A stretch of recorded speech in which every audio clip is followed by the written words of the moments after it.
crypto, which is that one common link is the correlation to the plumbing of finance. And so essentially on our call is we look at it this way: the delta of growth, the delta of rates, and the regime of the yield curve.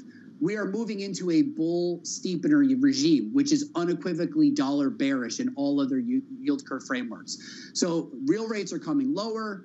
We're seeing growth delta switch between the US and China. Eurozone again sits in the middle. And that is essentially when you kind of look at a broader framework for the dollar, that is what would push the dollar lower, and along with the yields and the Fed being repriced are environments are things that would drive gold higher as well. Mark, thank you for taking us down the foreign exchange rabbit hole. Swedish krona, that was Hungarian great. foreign. That was great. What Mark he said there at the end. of TD Securities, just on the dollar, Lights just to up. put it quite simply. Yes, we're betting on rate cuts. The surprise index, the Citi produces that we have here at Bloomberg as well. Where is the data relative to expectations? It's been rolling over really quickly. Rolling over is an understatement. Yeah, big time. Citigroup Eco's coming down. Next hour, clinic on fixed income. The people who were right on this bond market, on rates at the Fed. Katie Kaminsky of Alpha Simplex, Bill Dudley, former New York Fed president, all in the next hour. From New York, this is Bloomberg.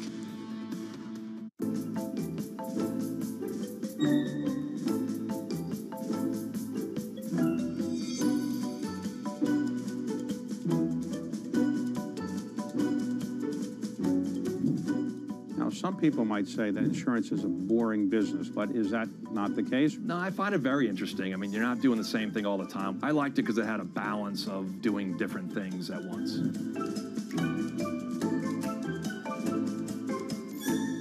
Venture capital. It's been volatile.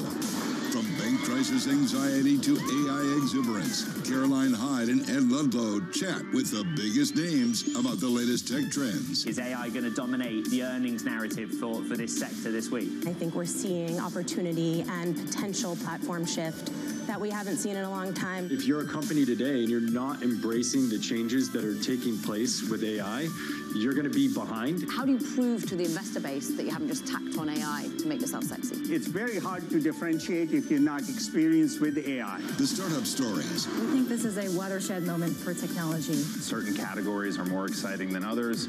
Right now, obviously, generative AI is a category that is very exciting to startup founders, customers, and venture capitalists as well. So what we are seeing is a new area of opportunities for new founders to come and change the industries that matter. And the real talk on realistic valuations. Some of the best opportunities are sitting right in front of us. How do you discern which ones are good on the marketplace right now? I think founders have woken up to the reality that taking on more money at higher terms doesn't necessarily play to their benefit in the long run. How do you actually invest?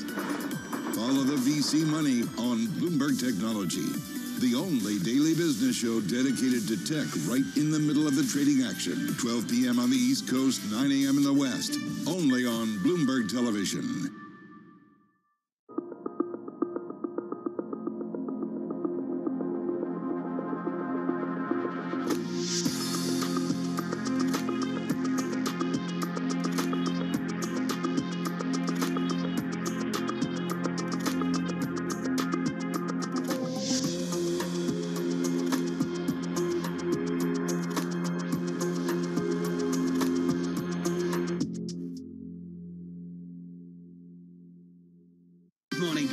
This is Bloomberg Surveillance on TV and radio. Welcome to Bloomberg Markets, China Open. Good morning, everyone, and welcome to the Pulse. This is Bloomberg Technology. And welcome to Balance of Power. This is Bloomberg. Bloomberg has enhanced search on the terminal to deliver what you need when you need it. Now, you can simply type phrases in everyday English in the command line. Compare financials. Find people. Analyze markets. You can enter phrases or ask questions. What do you want to know today? Ask a question or visit SearchGo to find answers now.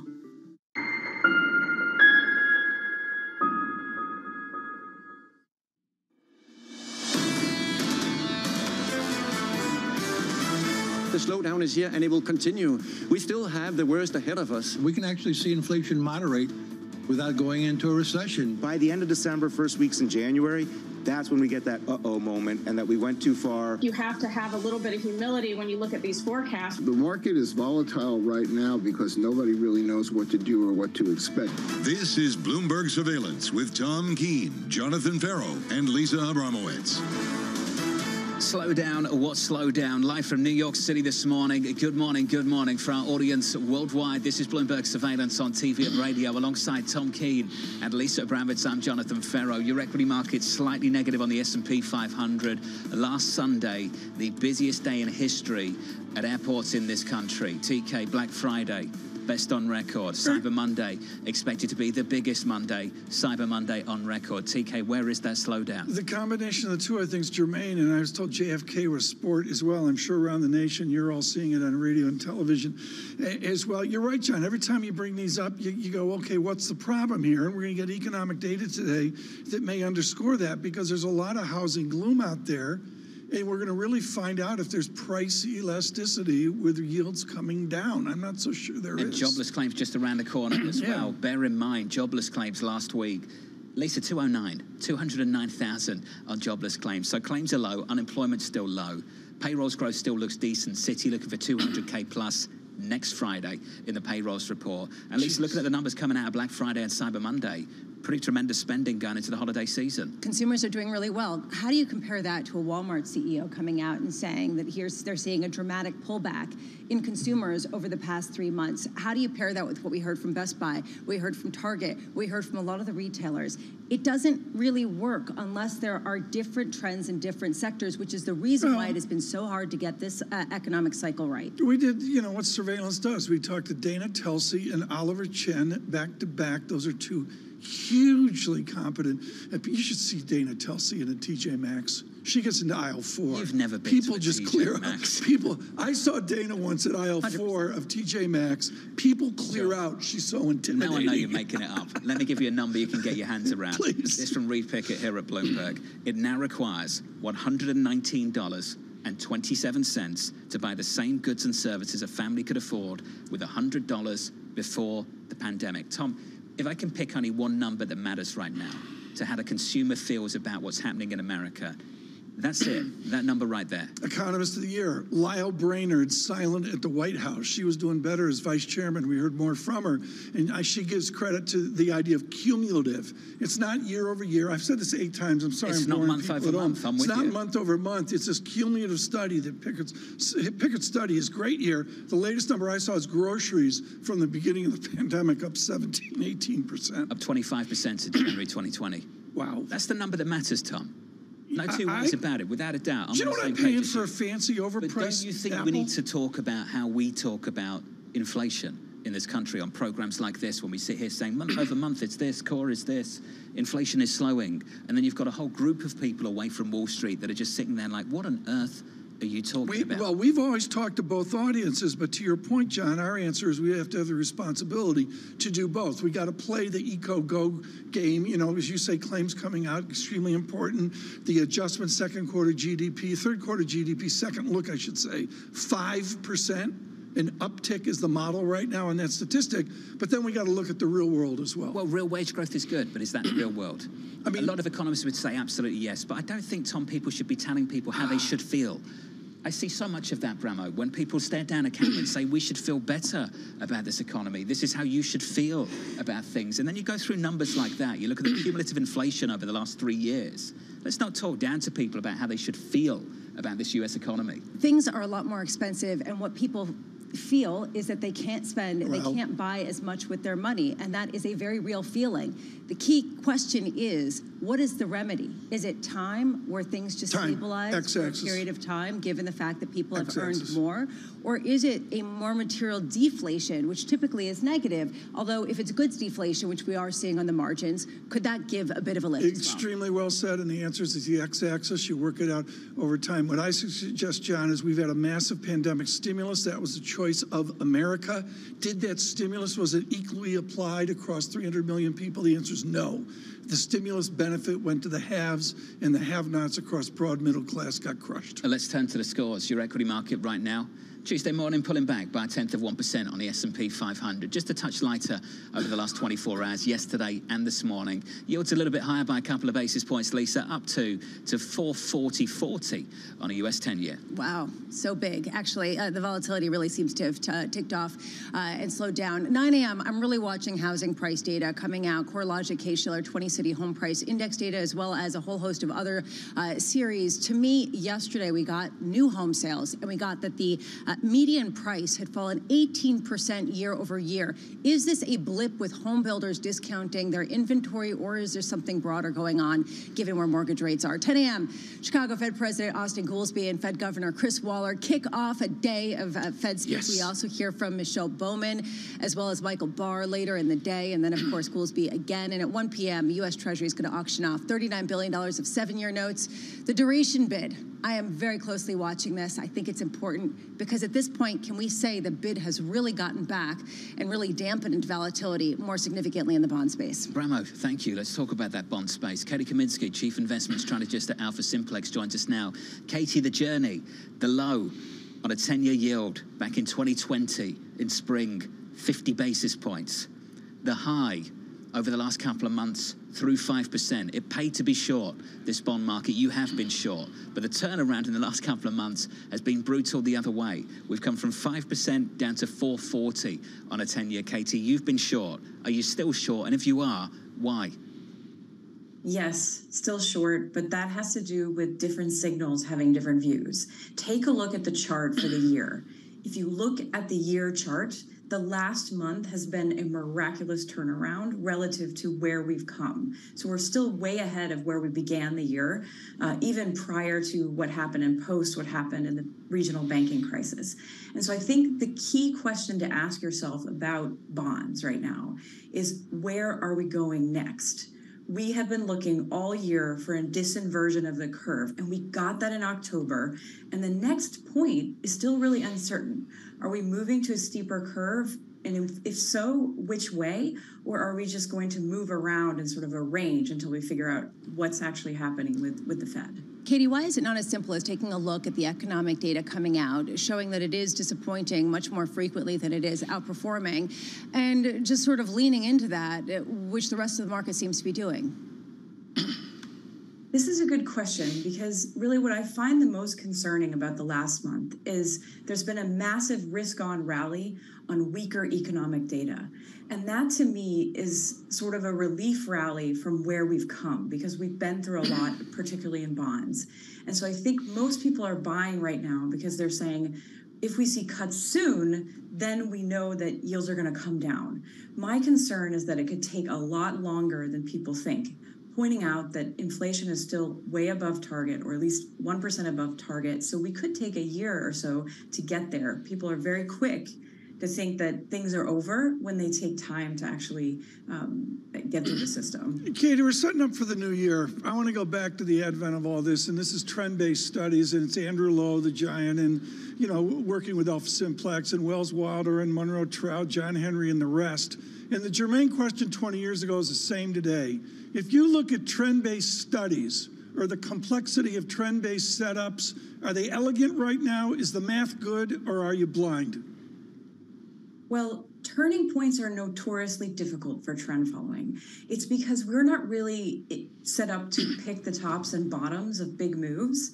And what happens in these turning points is we have to figure out, using math, where is the next step of the trend. And that's where right now is an inflection point. And I'm looking forward to see if we can actually see that steeper curve.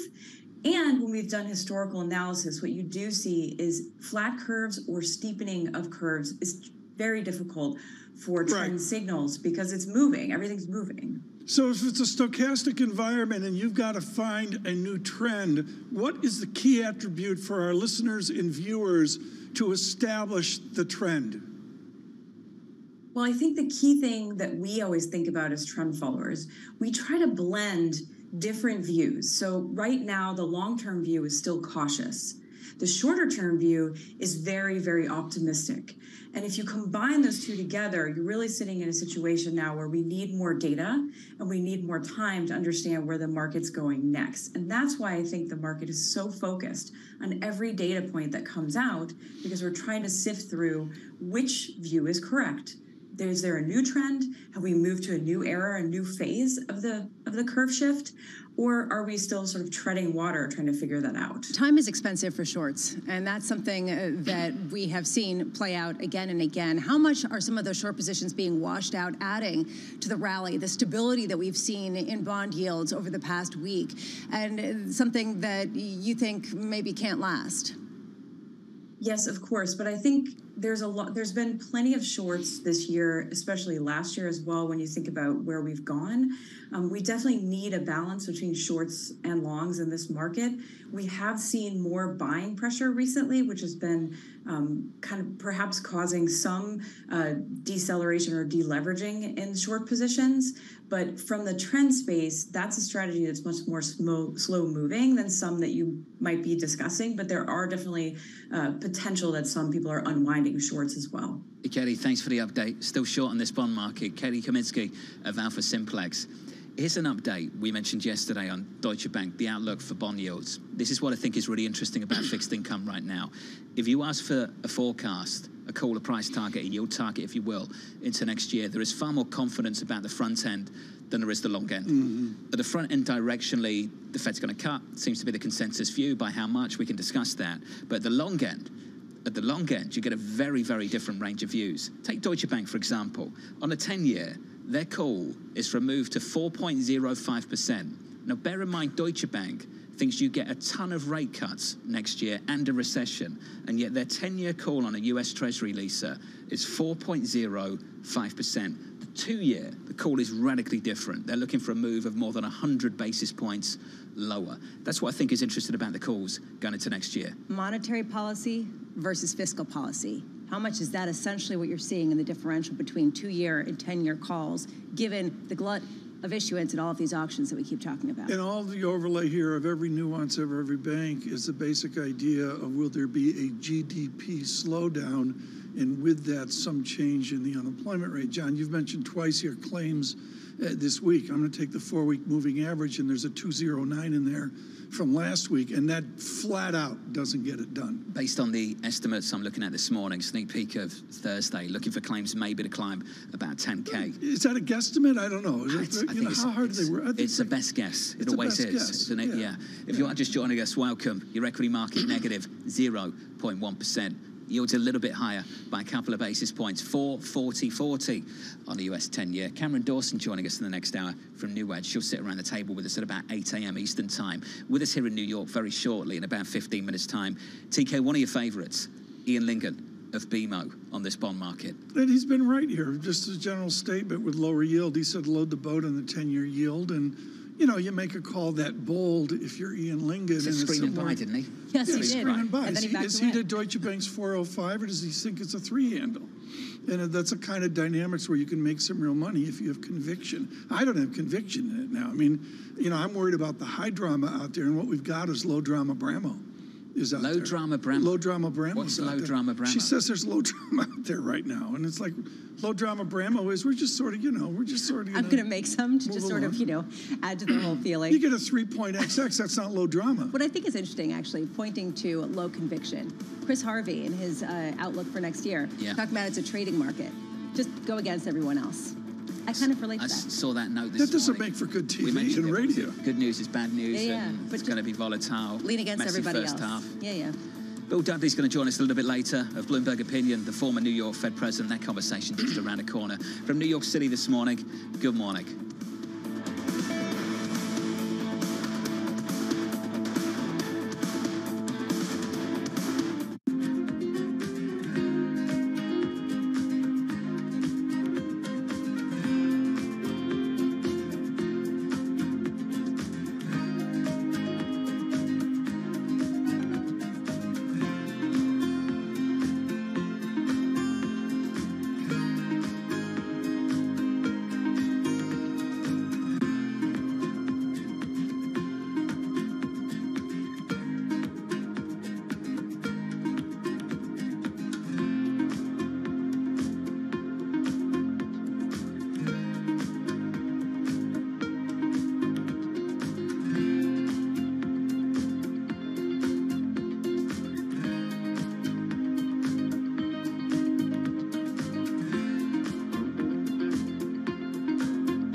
covers the world with unmatched reach and resources. From more than 120 countries, the moment news breaks, 24 hours a day. Bloomberg, context changes everything. This is Daybreak Europe. I'm Kriti Gupta. Let's get to the stories that set your agenda. Taking you from the U.S. market's close. A lot of this was priced into the U.S. session. To the overnight session in Asia. We'll walk you through what you need to know to kickstart the European trading day. Live from our European headquarters, we bring you the day's top market-moving stories, unmatched expert analysis, and on-the-ground reporting from across the continent. Tune in every weekday at 6 a.m. London time, only on Bloomberg Television.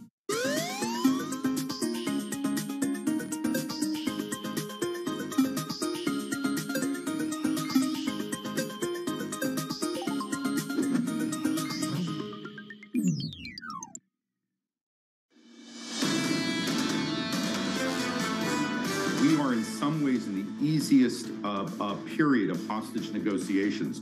Once the negotiations turn to Israeli soldiers or men, you're going to see Hamas perhaps demand a lot more from the Israelis that the Israelis are unlikely to give, and therefore this could extend the hostage negotiations far longer than Israel could permit. That was former senior U.S. intelligence official Norman Rule as Israel and Hamas extend their truce after agreeing to release more hostages and prisoners. More on that in just a moment. Live here in New York City, good morning to you. Your equity market looks like this. The scores shaping up as follows. Worldwide, in the equity market, stateside, we're negative 0.1% on the S&P 500. Into the bond market, treasuries lower, yields higher by a couple of basis points. 4.40 on a US 10-year. Love saying that, don't know why. In the commodity market, crude higher by about 1%, 75.66. And in foreign exchange, unchanged today, basically on the euro at 109.59, but still, potentially, Lisa, best month for the euro against the dollar of the year so far. Yeah, and it really is otherwise a pretty lackluster year for the euro. It's such a non-drama day. That's the reason why I said it. I mean, there's really nothing going on, which is actually news in and of itself, because we had so many weeks of incredible volatility, and it seems to have died down. Is it just because people are feeling good? Is it because they haven't gotten back yet? Is it because they don't know what to do?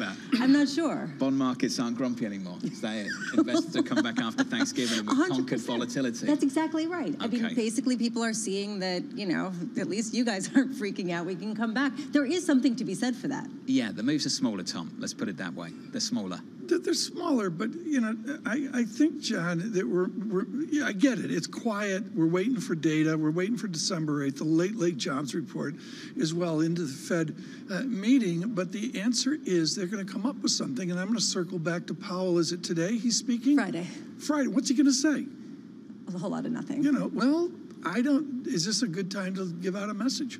We're going to proceed carefully, has been the message so far. And for good reason. Let's be clear about that. Yeah. Jobless claims coming in at 209 was a wake-up call for us all as we started to think about them maybe climbing higher. Not. Here, back down to 209. And you mentioned Spending TSA. looks good Friday. Spending looks good Monday. TSA, record travel in American airports on Sunday. Tom, there are reasons to sit there at the Federal Reserve and wonder still if we are restrictive enough. Well, they're not. You look at the Bloomberg Financial Conditions Index right now, perfect timing, John, 0.50 plus. That's massively accommodative, going against what the Fed wants. The idea there of an accommodative stance across, I think it's 11 ratios, says it all. Joining us now on set, this is a real treat. She's just in Washington, fighting traffic out to Dulles. Wendy Benjamin joins us, our deputy leader of all of our print efforts in Washington. And what's so important here, she was weaned at the Houston Chronicle and knows Texas journalism, the tough, angry journalism. How tough and angry, Wendy, is the House right now? I am stunned at the level of retirements, both sides of the aisle. Everybody's saying, see you to the House. Let's start with a why. Are they exhausted by the drama? I think a lot of them are exhausted by the drama. They're exhausted by the extreme partisanship on both sides and the inability to get something done. I mean, they can't even decide on who their leader is, first of all. They've gone through so many speaker elections in the last couple of months. They can't get what would normally be a simple, very brief passage of aid to Israel or continuing aid to Ukraine or the sort of things they're going to discuss this week, or getting a budget passed. I mean, we've all gone through shutdowns before, but this fight over the continuing resolution that was passed before the holiday, and all of those sort of, bills that passed, it's just taking too long. But to your Texas journalism, and this is before you, a guy named Lyndon Baines Johnson or even Ann Richards, they pick up the phone and say, we need to fix this. We seem incapable of doing Texas politics now. Well, yes, and that may not be a bad thing all around, but Biden can't call the House, right? President Biden, the Republicans control the House. President Biden is a Democrat. The Senate seems to be moving along, and they are now actually trying to fundraise. Senators running for re-election are trying to fundraise off, we're not the House. We're the grown-ups in the room. We can get things done. And that's their messaging, and that I don't think will help House members on either side. Can you frame just how big this fight over spending is going to be in early next year? I think it's going to be really big because we'll be right in the beginnings of the actual presidential election that we've been talking about for a year, right? So we are talking about, the Iowa caucus is January 15th. That's right when the government would shut down again if they don't get the spending passed. So is everyone going to be thinking about the good of the country or whether their guy wins Iowa and New Hampshire and South Carolina? We've been talking a lot about the dysfunction in the Republican Party with respect to the House, the lack of a leader, the back and forth on that. I'm wondering how much the schism in the Democratic Party is growing as a result of a lot of the disagreement over the Israel-Hamas war. Can you give us a sense of how great that is, how that's going to play out politically early next year? Well, it's going to play out over a number of angles, Lisa. There will be Arab American voters and people who sympathize more with the Palestinian cause, who are very upset with Biden right now for his, up until now, I would say, full-throated support of Israel's campaign and Hamas in response to the October 7th attacks. And then you have people who are behind him on that. But young voters, voters of color, Arab Americans, seem to wish he would be a little more critical of Israel. And that is one of the reasons Antony Blinken is in Israel today, or on his way, is to begin a slight pressure campaign on Israel to be a little more careful about civilian casualties and to sort of show some restraint so that the U.S. can begin to have some sort of balance in its position there. But also young voters and people of color are very disenchanted with what they perceive as the state of the economy right now. And they're blaming Biden for that, too. So you have young people on the left side of the Democratic Party and Biden's crowd on the sort of center-right of the party, and then Joe Manchin, retiring entirely. And possibly launching his own campaign. What does this mean in terms of who that faction of younger voters is coalescing around? Is there a candidate, or is it just simply they're going to opt out and there's not going to be the same kind of voter participation? Well, we've had such good young voter turnout over the last few years, some of it driven by anti-Trump, some of it driven by interest in issues like police, brutality and things like that. This time, they have a choice between Trump and Biden, two guys old enough to be their grandparents or great-grandparents, and they're not excited about any of the options. So it's possible that young voter turnout will plummet again this year. And I think both sides are trying to work on getting them interested, but Biden has a mixed record on climate change. The student loan thing didn't come through the way he promised it would, the student loan relief. And now you have the split over Israel-Hamas, and I think he's got some work to do with young voters. Not going to the climate get-together in Dubai. What do you make of that? Well, it saves a lot of jet fuel, so there's that argument. We should also note that many presidents have skipped this. Not every president goes every time. Obama skipped it, I think his last one. I'm not sure if Donald Trump went. George W. Bush didn't always go. Have you been? I've never been. Top 10 or? I didn't go to that. No. I skipped that. Did you go to 16? I was supposed to go to one, and I've never been. No, I didn't go. I just remember the standout for me was 2021 Glasgow.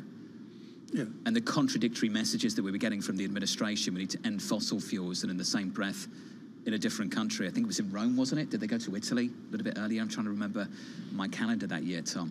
But ultimately, they were pushing for the Saudis in the Middle East to pump more crude. Right. Have the views changed? Are they becoming more pragmatic about the energy situation, or have they just become, as Tom might say, overcome by events, given the two wars that are taking place now? I think Tom's right on that. I think that, yes, there you go. No, I think Biden is sort of caught in the middle. He needs to keep gas prices down so that Donald Trump has less of an argument about the economy and things like that, and for the good of people.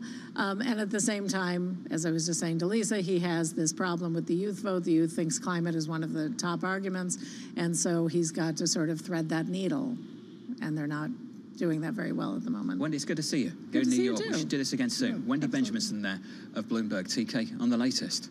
Well, the latest, it's coming drip by drip. We didn't get to it, but overnight, President Trump going after Obamacare, and the reports are thundering silence from GOP in the Senate going, oh, really? So that shows some of the Republican divide going forward. It could be high drama. Hey, division in both parties on some big issues. Yeah, it's within the party. It's typical. I mean, that's typical. It's typical, but don't you think they're bigger? I think it's much bigger now. It seems bigger now. Absolutely. Yes. From New York, this is Bloomberg.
Buffett is somebody you've met and you know.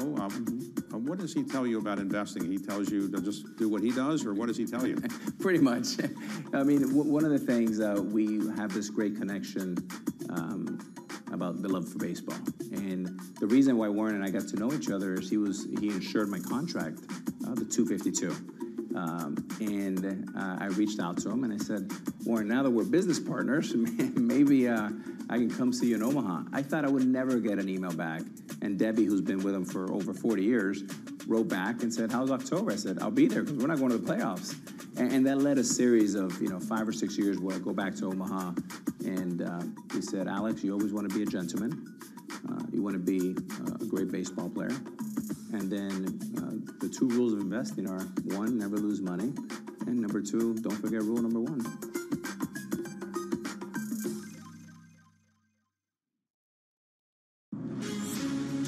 From the beating heart of global finance, economics, and politics, and wherever newsmakers are moving markets, Bloomberg brings you conversations that allow for deep discussions and important insights. How has that shaped your strategy for the bank? Is this a new normal? Is this like a catalyst? Do you think we're in a new phase for dividend policy overall? That's a great question. I'm Francine Lacqua, and this is The Pulse, every weekday at 9 a.m. only on Bloomberg.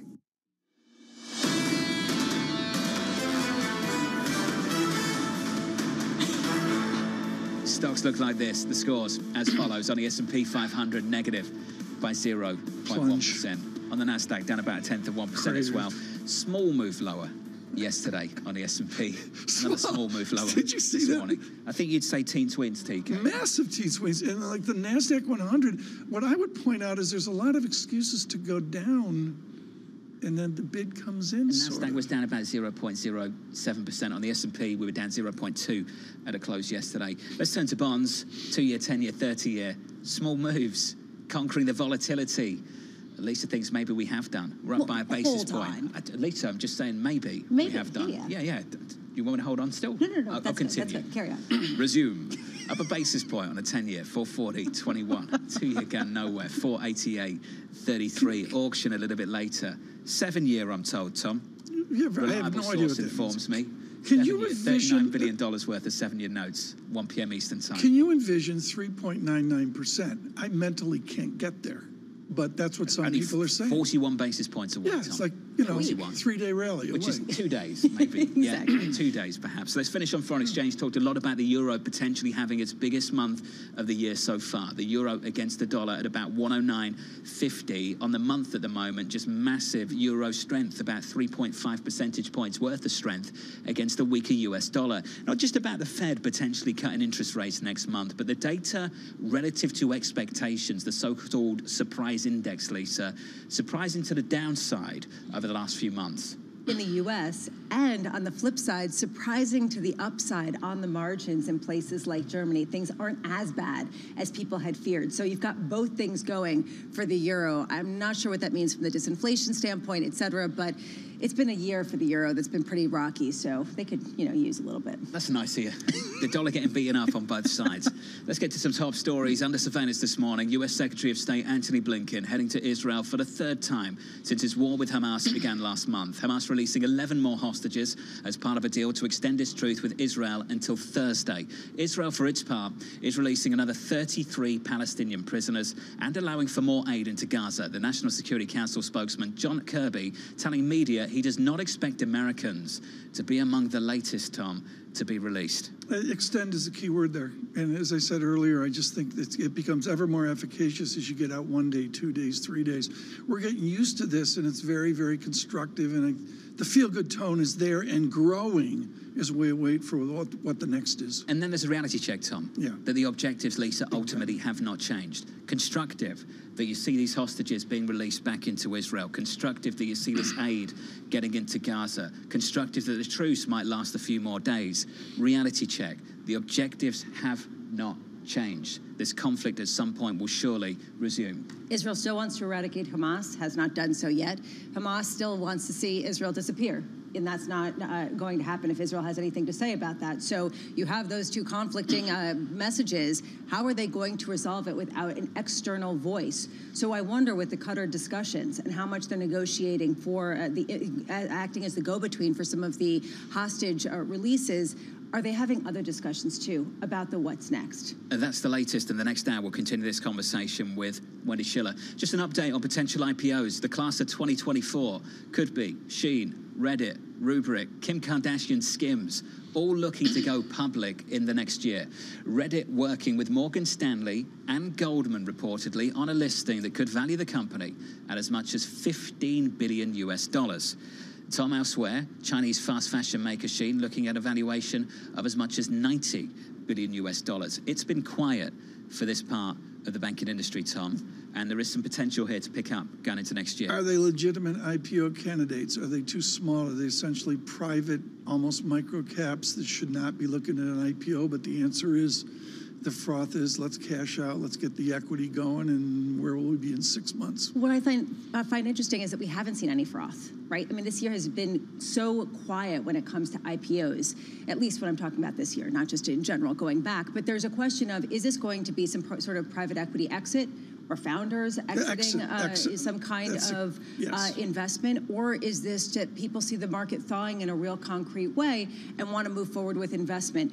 I'm not sure, but to me, the idea that things are coming out is a positive sign. I'm going to defer to Shonali Basak on this, but I think the exit pressure is tangible. David Rubenstein, what a privilege to have him on with this wonderful show on Bloomberg and with Carlisle. But John, this goes to Apollo. When we visit Apollo next week, what are the incentives here? And the incentives here is they're out of patience and they want an exit of some type. I won't speak for them, but I'll speak for the banks. I don't think the banks care.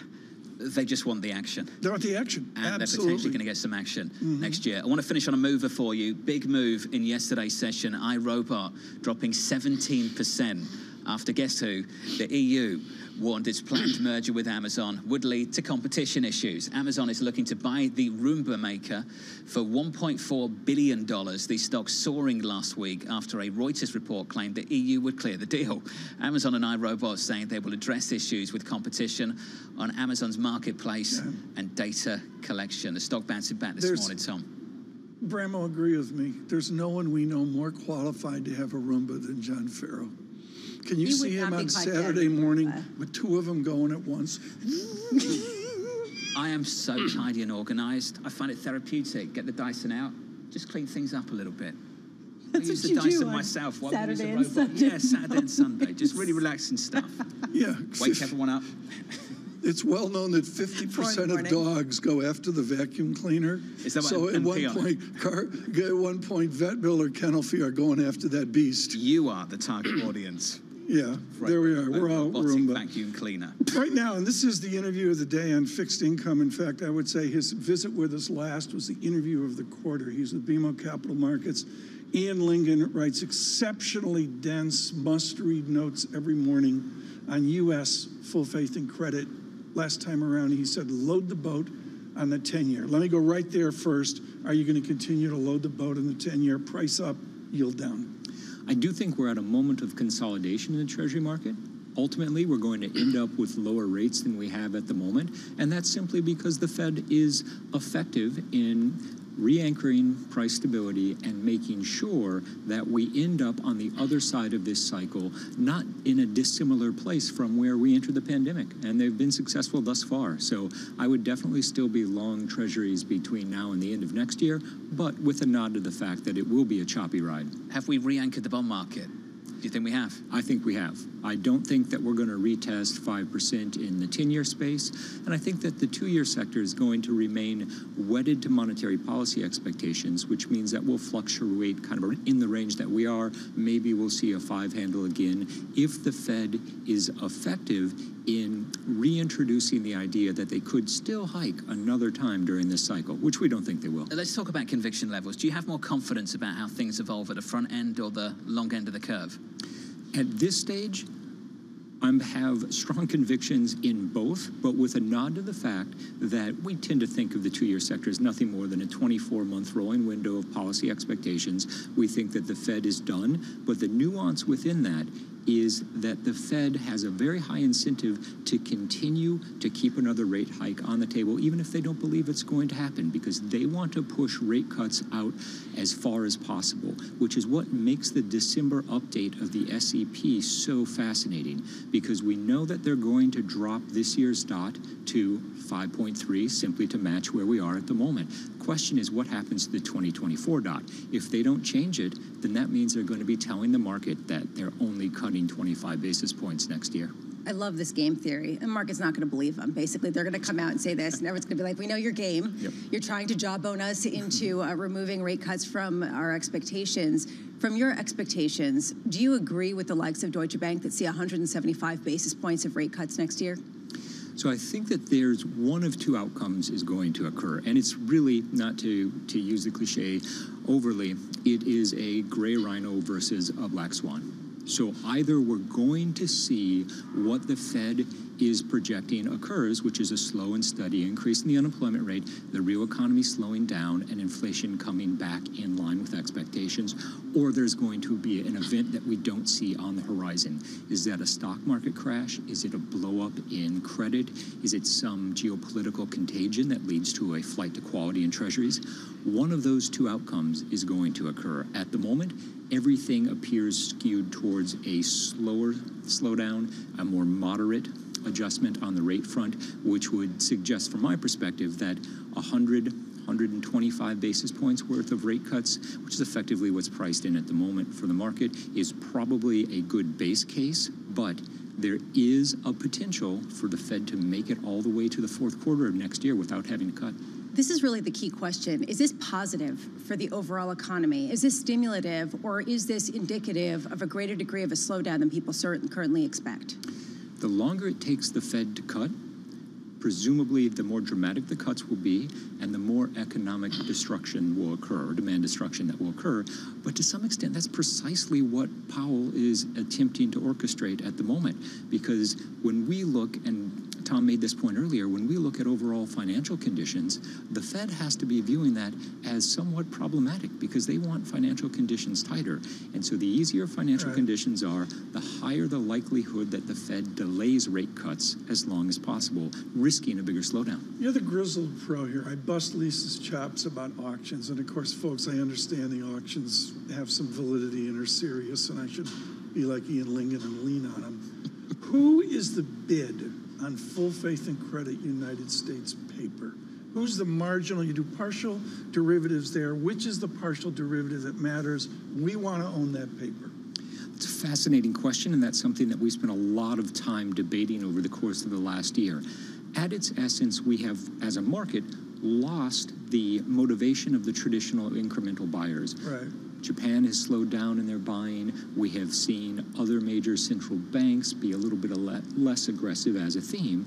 And what has occurred is we have come to what I would characterize as the buyer of last resort in terms of the incremental willingness to add treasuries, and that's real domestic money. So whether that's the big pension funds, the wall of money, hedge fund, and they're the most sophisticated, and they're the most price-sensitive buyers. And I think that's one of the reasons we've had real conversations over the course of the last several months about the reintroduction of term premium and why it should be at least positive. And John, this goes to the heart of the matter, which is what to do with 5% money market funds. I mean, that's the whole study out there. When do they shift to the world of Lingen? I'm with you. It's a big question for a lot of people. Ian, the calmest man in fixed income. It's good to see you. Thank you, sir. Nice to see you. Ian Lingen there of BMO Capital Markets. If you are just joining us, welcome to the program. The stage set like this Tuesday morning. Good morning to you. Equities negative by 0.1%.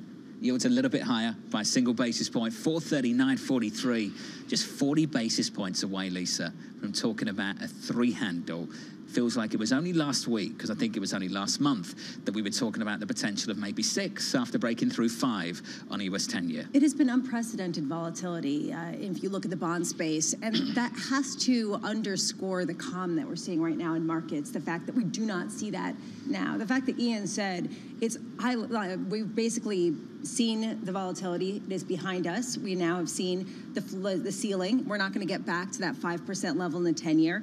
If that's the case, how much conviction do people get in some of these bullish calls? I think there's a sense at the moment you've seen the volatility in the data that might be behind us, that the outlook for inflation is a little bit more predictable. I'm not here to say that's the right view. I'm just making a judgment on where I think a lot of people are right now. That view extends to Fed policy, looking out. Gone are the days where they were talking about going 50, maybe 75, back to 25, maybe even 50, and not being done, needed to do more. Everyone's on the same page now. Proceed carefully. But there are still some issues out there, Lisa, that I just don't think have been answered. We're still talking about the BOJ potentially raising interest rates. QT is still on the table. I don't think we should normalise the amount of debt that's going to come to market in the next 12 months. I will throw in the spending debate that's set to take place in Washington in only a few months. That's going to be at the very start of the year. And if you're worried about Washington's ability to agree on anything, well, we're going to have to confront that inability very early on in 2024. I would agree with all of those things, which is one reason why we heard from Katie Kaminsky. She's not willing to say that this is the new reality. She said we cannot say that based on all of these factors and the fact that we really have seen a rally in risk, even with disappointing economic data. On the nation's debt, Bill Dudley, former New York Fed president, up next on this program, live from New York City this morning. Good morning.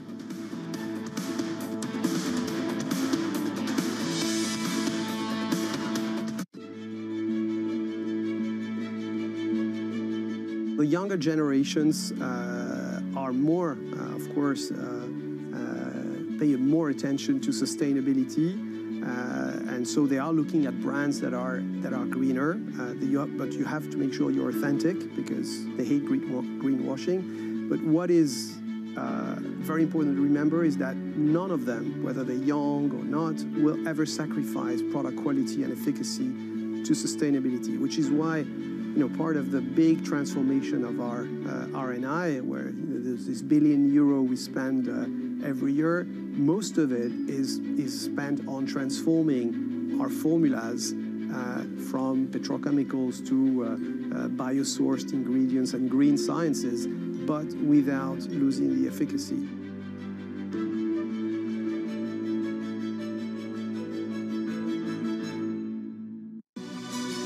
This is Bloomberg News Now. News when you want it at the touch of a button. Another volatile day on Wall Street. We're seeing big moves. All eyes on Capitol Hill as Democrats and Republicans prepare. Today's job numbers casting doubt on the Fed's next move. Inflation remains front and center. And that's news when you want it with Bloomberg News Now. Get it 24/7 on the Bloomberg Business app, Bloomberg.com, and anywhere you get your podcasts. Bloomberg News Now. Context changes everything. So we get to ride in an Uber with the Uber CEO. Yeah, that'd be pretty cool. Come along with me, Emily Chang, as I ask tech leaders of today what makes their businesses future ready for tomorrow. You're an expert.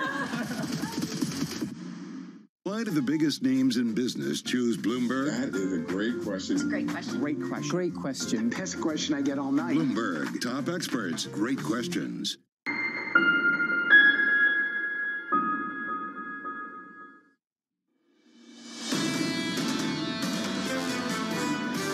But we know the prices are still too high for too many things, that times are still too tough for too many families. But we made progress, but we have more work to do. Let me be clear. To any corporation that's not brought their prices back down, even as inflation's come down, even as supply chains have been rebuilt, it's time to stop the price gouging. The President of the United States there at the White House as he launches a new council on supply chain resilience. Live from New York City this morning. Good morning. Let's get to the scores in financial markets. Stateside equities negative 0.1%. Yields up a single basis point, a break of 440 in the last 24 hours. Yields lower yesterday, 439.82 on a US 10-year. In the FX market, the euro just squeezing out a little strength against the dollar again. 109.55. We're essentially unchanged on that currency pair on the session. Anything but on the month. The euro positive by something like 3.5% on the month so far against the dollar. And a quick sneak peek of crude, Tom, and what's happening in commodities. We're up here by about 1%, $75 and about 60 cents. I'm glad you mentioned it. I think it's one of the stories underplayed here. Is I looked at the Bloomberg Commodity Index today, and I'm sorry, John, all in, it's a low global demand disinflationary trend. You blend it all together. I get it. Cocoa's straight to the moon. You see orange juice, Tang sales income substitution effect.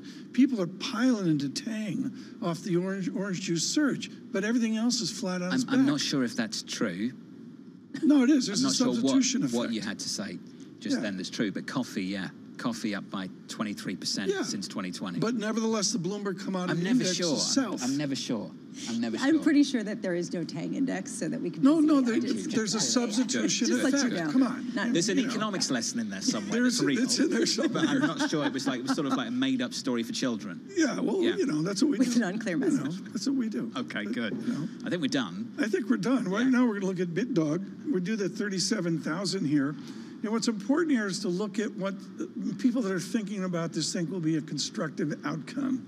I'm going to play this off my book of the year years ago, Ken Rogoff's Very Courageous, The Curse of Cash. He's writing about where we are with digital currencies, what the Bank of International Settlements in Geneva thinks, what central banks, as he was at the New York Fed, thinks. Bill Dudley joins us right now, writing an important column on CBDCs,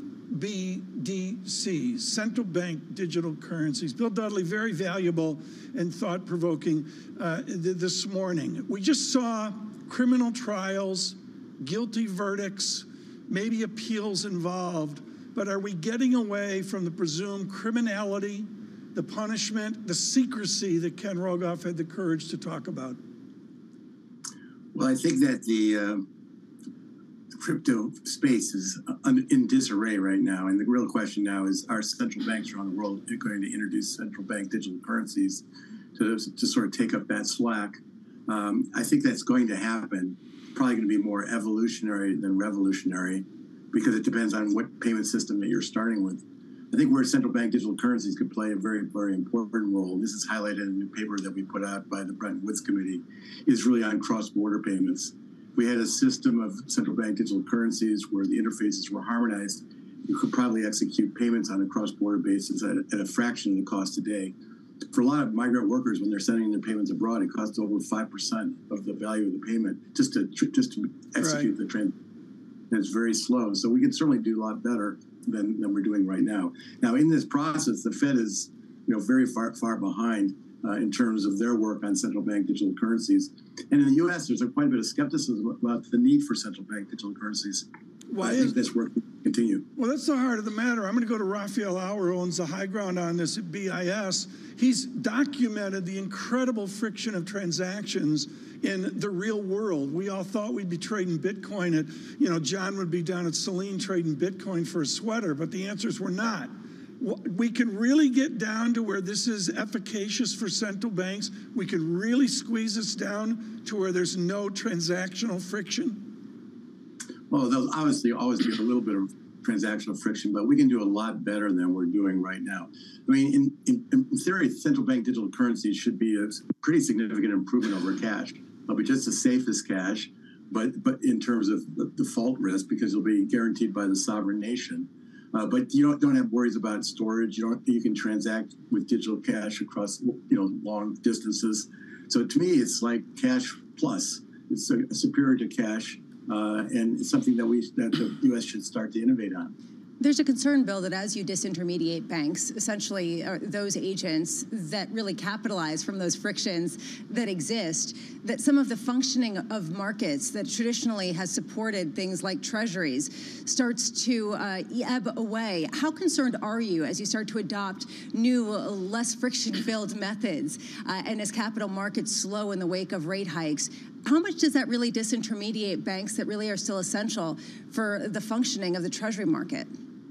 It really depends on central bank digital currency design. And I think there you want to have a two-tier system where the banks continue to own the customer relationships. Central banks don't want to have customer relationships with hundreds of millions of households.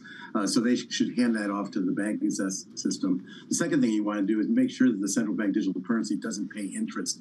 If it doesn't pay interest, it's basically going to be used for payments, not for investment. So that preserves the role of commercial banks as intermediaries. So I think if you do those two things, you essentially protect the commercial banking system as providing financial intermediation services, but the central bank helps provide a better payments medium.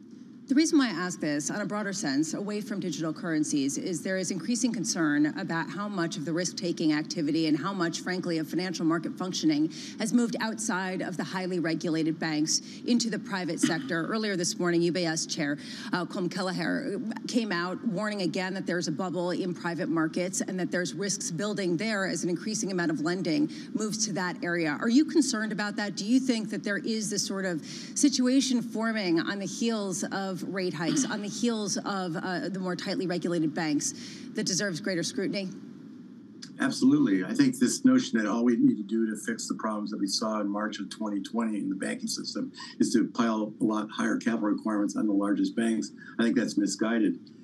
Increase the capital requirements on the biggest banks, you're just going to push activity out into the non-regulated banking sector, and that's going to make the financial system less secure, more unstable than the current regime. So I think we need to think really hard about what were the problems in March 2020 and how to address them.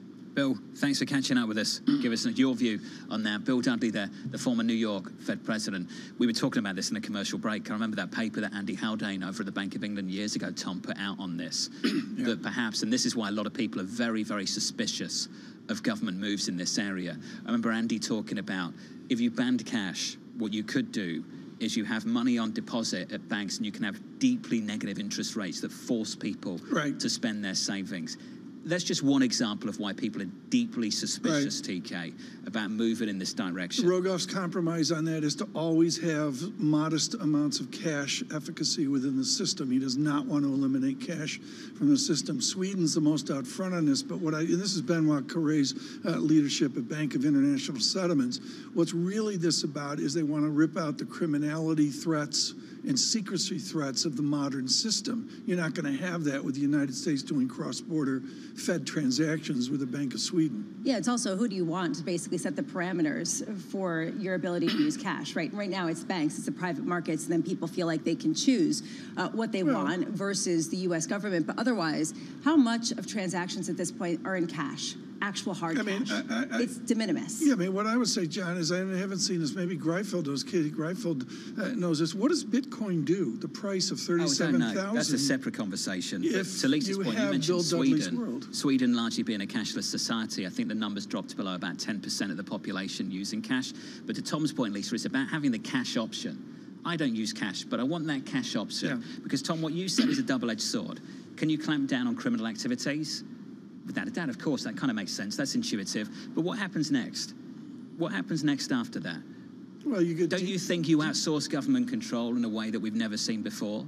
And you saw what happened in the pandemic, the control that government took over our lives. What do you think that looks like down the line? Let's take the climate issue. Take the climate issue on the left. Are we going to get to a point where they turn around and say, Tom, we've been looking at your bank account. You've traveled too much this year.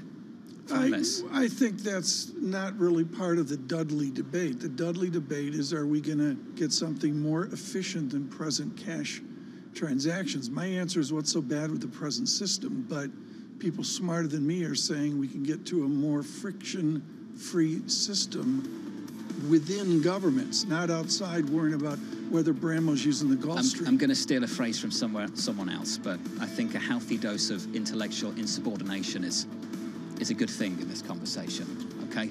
Cameron Dawson of New Edge Wealth up next. Your equity market negative 0.2% on the S&P. From New York, this is Bloomberg.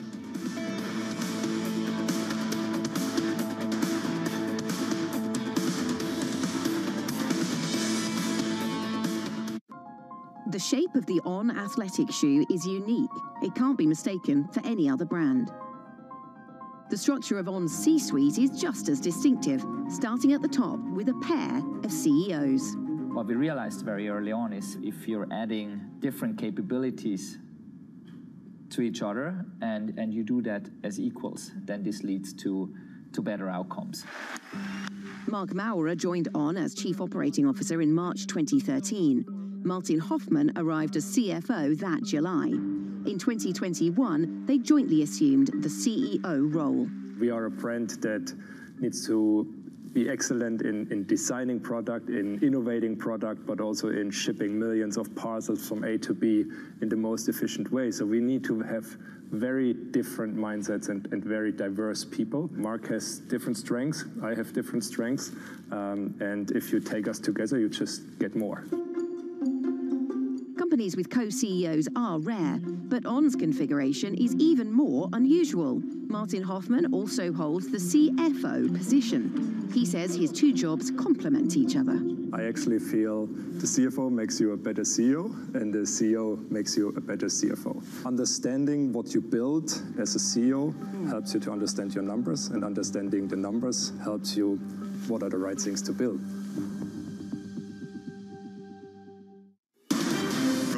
Of politics to the world of business. Every weekday at 5 p.m. Eastern Time, hosts Anne-Marie Hordern and Joe Matthew alongside Kaylee Lines deliver news, insight, and analysis live from Bloomberg's Washington headquarters. Get the latest from and about politics' biggest power players at the end of every trading day. Balance of Power, every weekday at 5 p.m. Eastern Time, only on Bloomberg. Context changes everything.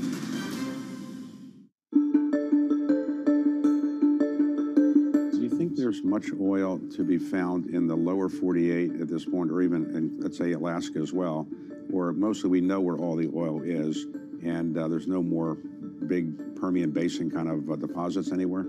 People have said that over time, and then we've always been surprised. And so the U.S. has been explored more than any other place in the world. I think the industry has a good idea, but technology allows you sometimes to recover things that you haven't been able to before. That's the story of shale. The other one that continues to be a positive story is deepwater Gulf of Mexico, where we'll go out and drill in a mile or more of water depth and then go down several more miles and find large fields. And the Gulf of Mexico is still relatively underexplored compared to the onshore. So I think there's still room for more discoveries.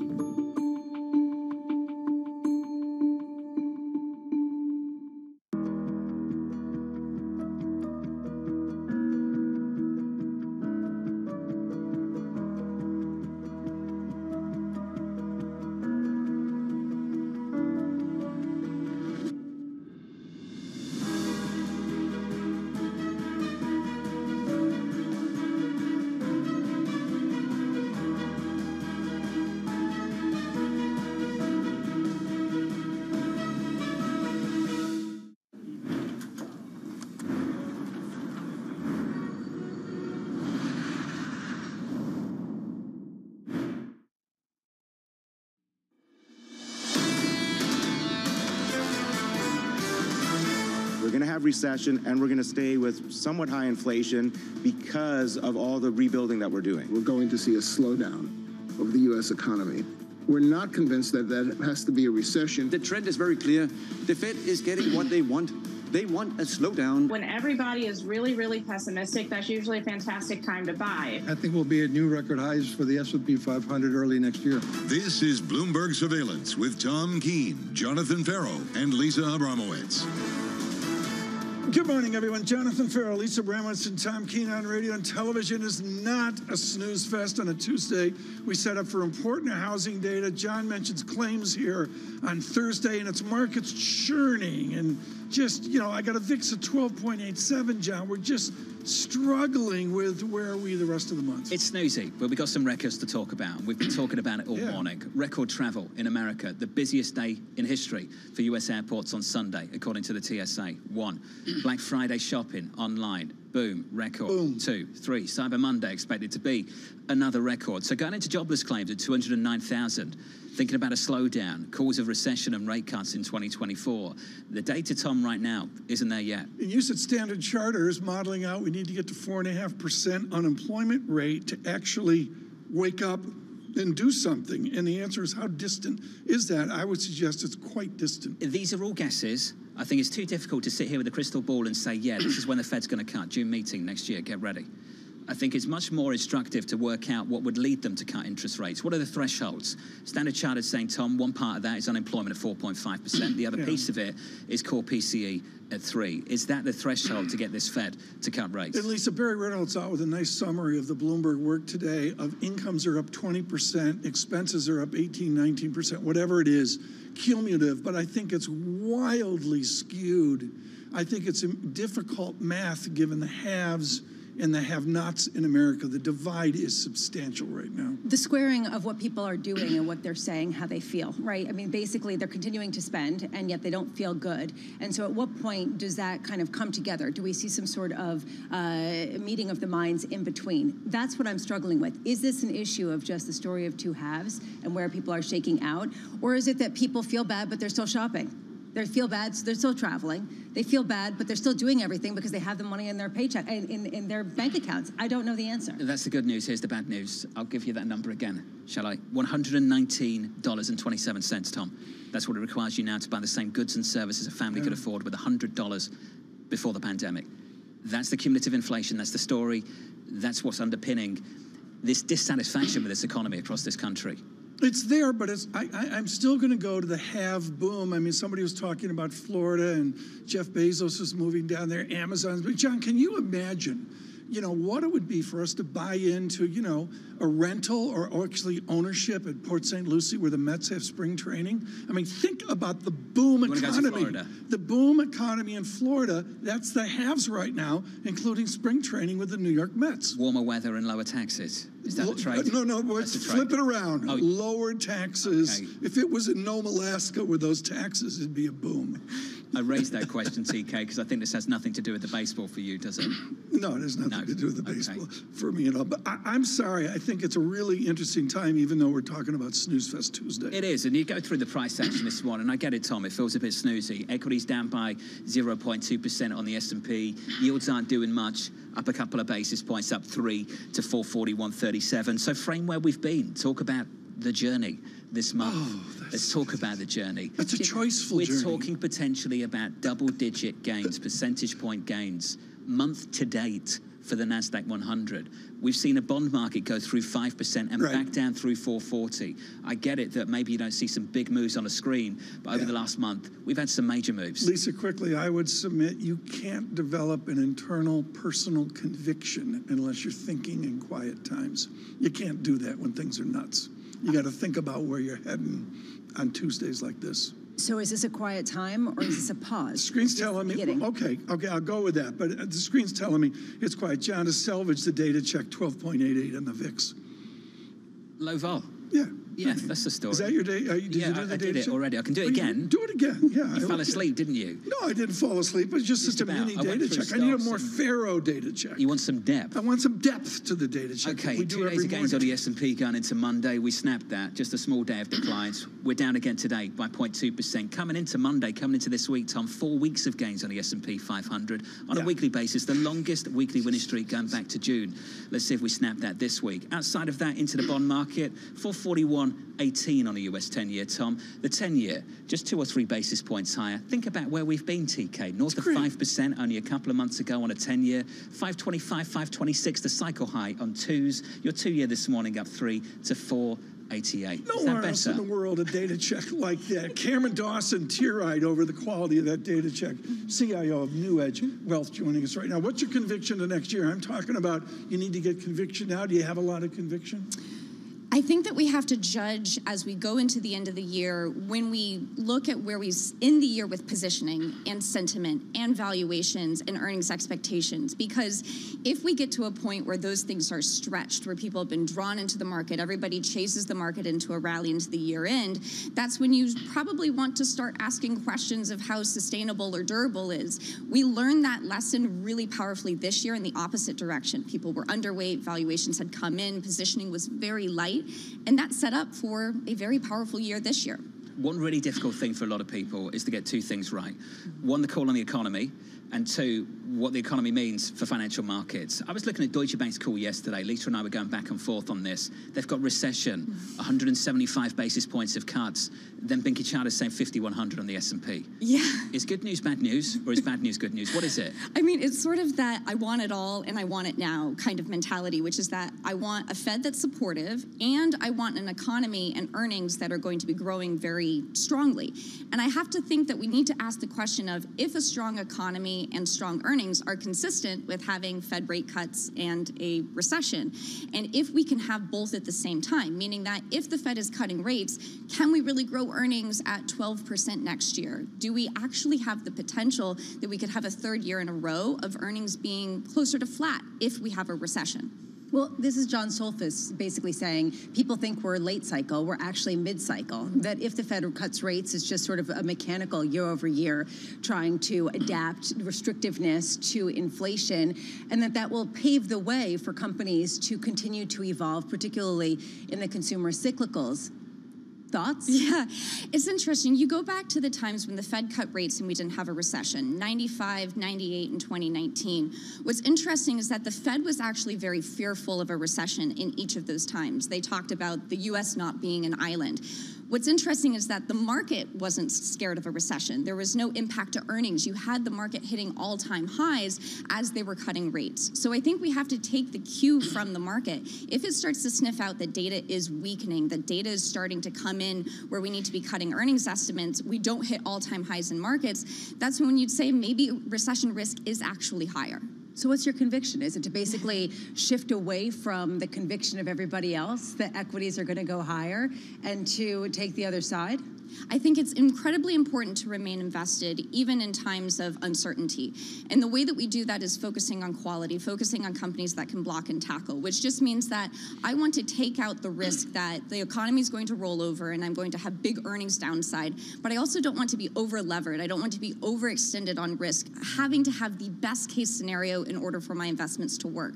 So it's still that middle ground. It's worked really well this year. It likely works really well next year, as well as we think we are still in that late cycle environment. What's so interesting to me is the idea of developing a conviction with 5% money market fund trillions out there. Is part of your optimism that that money shifts given disinflation, lower yields? Yeah, it's a really good question if all the money market funds is truly investable capital. But not all, but even at the margin that supports the bid. And we do know that investors, compared to the 2022 peak, are about 3% less allocated to equities than they were at the peak in 2022, looking at the AAII data. So that would suggest that there is still money on the sidelines, that there still is positioning to be drawn back in. And the good news is that there's cash, there's liquidity in order to do that. We'll have to continue to watch that data because once people get fully invested. Well, this is critical. I don't mean to interrupt, but you've nailed it. 3% is the delta here from AAI or whatever it is, AARP, whatever. But the answer is, if that money shifts and makes up that 3% difference, what does that do in S&P or Dow points? Well, it likely means that we can continue the rally, but then it calls into question the durability of the rally. Do we test the 2022 high? Do we break through it with gusto and really have the kind of rally that we saw coming out of times like 2018, 2019? Or instead, do we have this sideways chop that looks a lot more like what we experienced in the 70s or even in the 2000s? But that's what Chris Harvey's talking about. Did you just request a Dow forecast? I did. Is that what you squeezed in? Just busting their Do you have a chops, Dow forecast? Absolutely not. I'm sorry. That was beautiful. Do you want to explain why you don't have a Dow forecast? Because it's a price-weighted index. Thank you, Cameron. TK, is that enough? Ed Yardeni, SPX 5000 is 41,000 on the Dow. Clip that. I mean, honestly, put that out on social. you guys just going to troll each other all morning. Beautiful. I think it's the perfect ending to this exchange. It was between very us. good. You know, it was great. That was very good. Cameron, thank you. It's good to see you. Cameron Dawson of New Edge Wealth. Welcome back anytime. TK mentioned Wells Fargo, Bramo. Chris Harvey, looking for choppiness. Didn't really get much of a call at all. Yeah.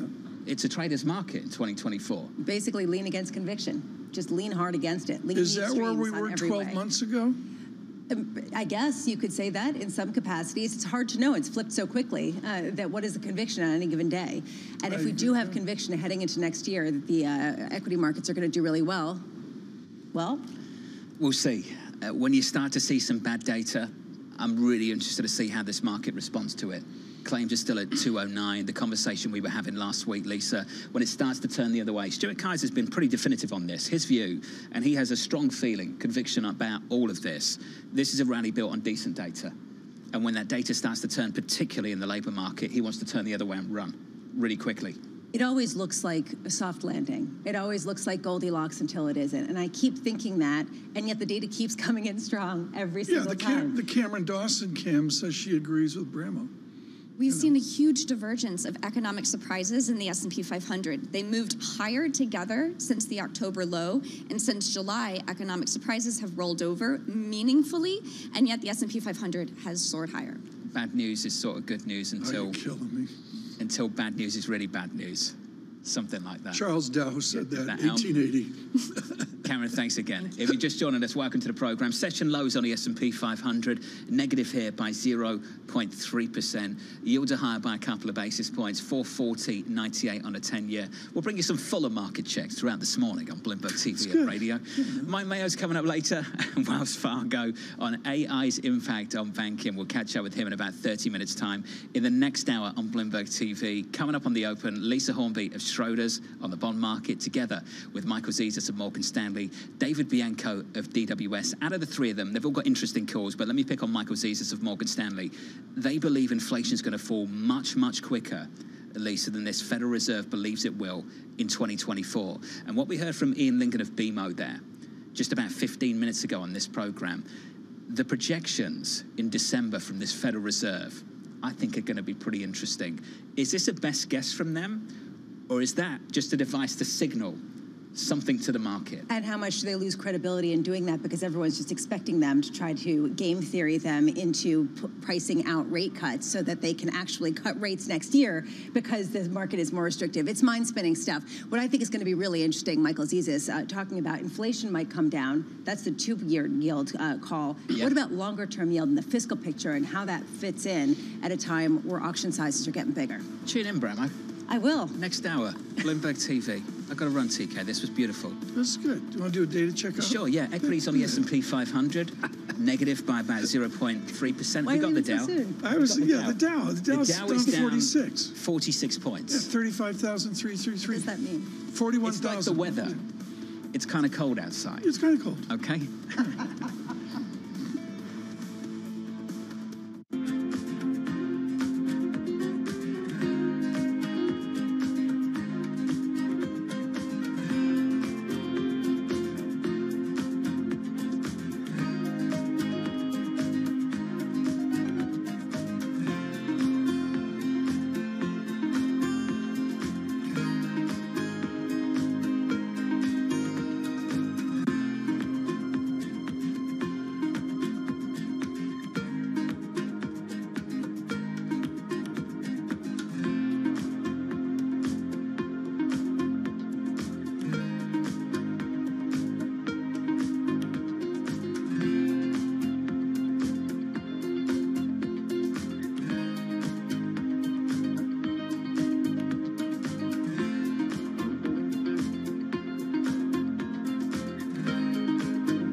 Some people might say that insurance is a boring business, but is that not the case? No, I find it very interesting. I mean, you're not doing the same thing all the time. I liked it because it had a balance of doing different things at once.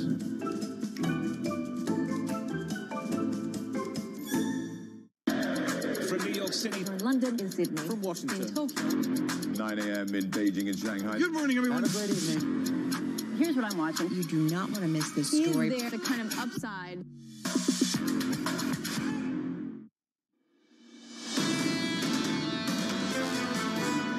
Humanitarian pause has already brought a halt to the fighting, together with a surge of humanitarian assistance. Now, in order to extend the pause, Hamas has committed to releasing another 20 women and children over the next 2 days. We'd certainly like to see even that extension extended further until all the hostages are released. That's really the goal here: get all the hostages home with their families where they belong, and we, however long that could take. He is not a politician, doesn't sound like a politician. Admiral Kirby, National Security Council spokesman there, on a fleet in the Eastern Mediterranean, and of course the continuing efforts we see of Israel, Hamas, and Gaza as well. Good morning, everyone. John Farrell, Lisa Bramwitz, and Tom Keene. Mr. Farrell on assignment right now. And Lisa, I look at where we are in the politics, and it's just fascinating in the different digital news sites how above the fold is one thing, Israel, Hamas, and there's this whole other domestic politics going on as well. But it's deeply under the related. radar. But it's deeply related. And I will say one thing that I'm curious about, and we keep sort of hinting at, is just how divisive this issue has been, hardening different lines and how it's really split the Democratic Party in a way that has really been new and really dramatic. And I think that the consequences of that will be borne out over a longer period of time, Tom. Well, it's going to, and the politics of the Democratic Party and the GOP, it seems to be heating up, and that's the calendar. It's almost December. The party starts in like 7 weeks. I don't know what it is in my head, January 23rd, 7-8 weeks in New Hampshire. I mean, that's the thing we're missing, because we're distracted by 2 wars. Yeah, and because people are completely unexcited about this particular election based on who the candidates are. Right now, we're going to do this. Let's do a data check here. We'll do this for John Farrell, who was slacking off today with no data checks. Futures deteriorate -13. Dow Jones Industrial Average -49. The VIX explodes out to 12.95. Lisa, look at the bond market. What do you see besides a 7-year auction this afternoon? I see stability, which is sort of the most interesting and noteworthy thing, considering we hadn't seen it for quite a while. It really has just been kind of range-bound, small incremental moves to the downside. Sterling, a 126 level. Right now on our politics, Wendy Schiller joins us, exquisite at Brown University. Her textbook is definitive, framing and teaching, beating freshmen to death as she does at Brown. Professor Schiller, thank you for joining us.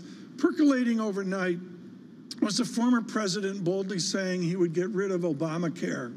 There was a thundering quiet among Republican senators who said, oh, really? Once a law becomes a law, how hard is it to change it?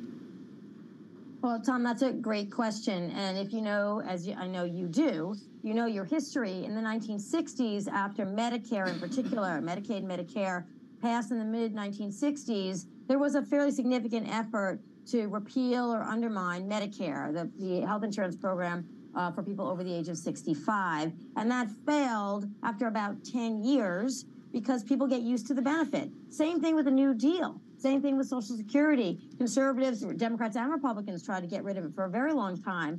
People get used to the idea of a program with benefits that are available to them. And once it's entrenched and affects the job market, in particular in the economy, the way Obamacare does, giving people the opportunity to take different kinds of jobs and have more mobility because their health insurance is not necessarily tied to their job, that is very difficult to shake once people get used to it. And that's about a 6 to 10 year window, which we've now passed when it comes to Obamacare. We're going to be doing a lot of he said, heading into the next 12 months, heading into election season. There's going to be a big focus on how the parties have changed. And Wendy, I would love your perspective on how much the Israel-Hamas war has shifted the discussion in the Democratic Party in terms of enthusiasm of younger voters, and just how big the schism is on the more sort of progressive wing versus the bulk of the party.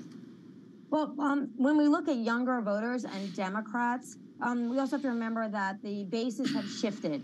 Democrats used to be the party of what we call the working class and people who didn't necessarily go to college. And the Republicans were the party of people who go to college. That's flipped. Now the majority of people who have college degrees or some college actually identify as Democrats, and the reverse is true for Republicans. That means the activity on college campuses has a disproportionate effect on the Democratic Party, given that those people either vote for the Democrats or they will when they get out of college. So that's what hurts the Democrats. But on the other hand, 48% of registered people under the age of 30 vote across the whole country, across all educational levels. And 72% of people over the age of 65 vote. I always repeat these statistics because it's very important to think about the actual impact, state by state, of young people on the electoral outcome for Biden and for theoretically either Trump, Haley, or DeSantis. But Wendy, a lot of recent polls have come out and shown that more than half of Democrats think that there should be a ceasefire and have kind of pushed back against some of the president's perspectives on this. You're saying that you don't think it's going to really weigh into the election that significantly? I'm thinking, it's November of 2023. We've seen a couple of days of ceasefire so that there can be hostage and prisoner exchanges. The Biden administration has been very supportive of that ceasefire and trying to get those hostages out. If they can get most of those hostages out and they can persuade Israel and Hamas and other terrorist groups that are working with Hamas in Gaza to sort of tone it down, we'll see if that happens. If they can minimize some of these civilian casualties that have been extraordinarily high in Gaza, if they can manage to do that, 8-9 months from now, do we really think this will be the most paramount issue for the voters that matter in this election, which is to say the voters who are sure they are going to get out the door and vote? Wendy, I'm curious from your perspective, especially because you do work with younger people who are politically interested and politically active. I'm curious about the role of social media in fostering a lot of the views and propagating certain ideas. What's your sense of how significant a role that is in terms of shaping the dynamic in the younger cohort of the Democratic Party in particular? I definitely think that people of my generation, even the generation before, underestimate the impact of social media and the self-selection that young people engage in when they are exposed to information. And we also don't teach enough plain history. I mean, I know that there's been a lot of exclusion of history of a lot of marginalized groups, and that has to be remedied. But there's history. There's world conflict and history, and we don't teach enough of it. So by the time these students are getting to college, particularly my colleges, the elite colleges, they don't necessarily have the same view of the world that we do, and that policymakers have. So there's an increasing disconnect between what they know and what they experience, and what older generations have known and experienced. And part of that is the distortion of history, frankly, from a lack of knowledge of history.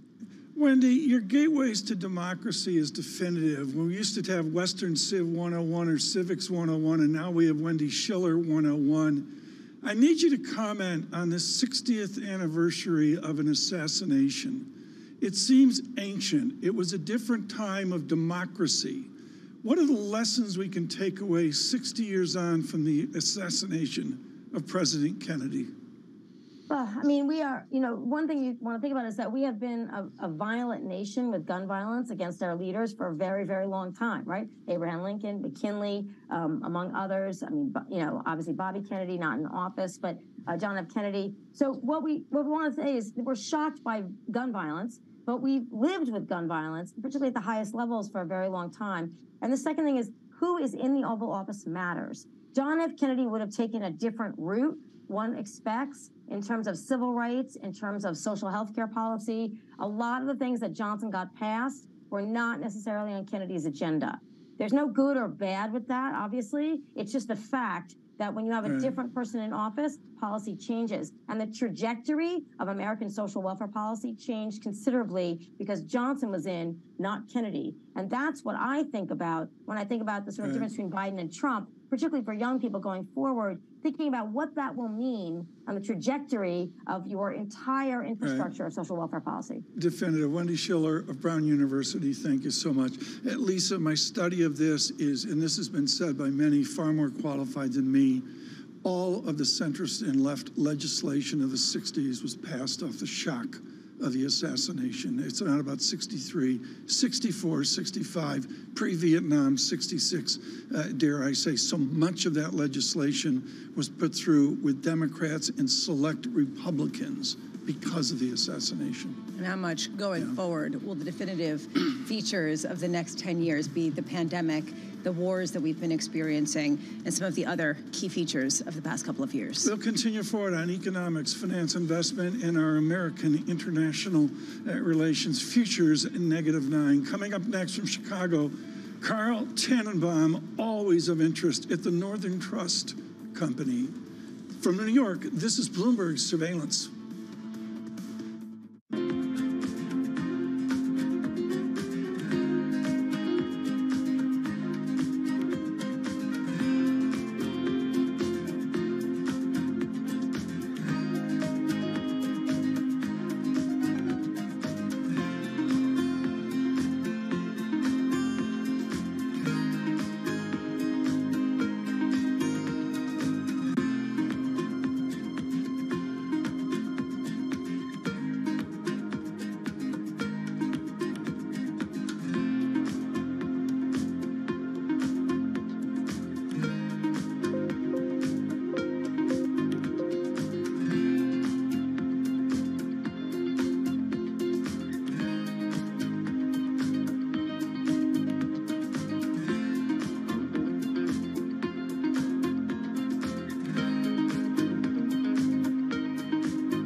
We had a long-standing presence here in Houston for the past, I would say, 20-some years, since the Compact merger.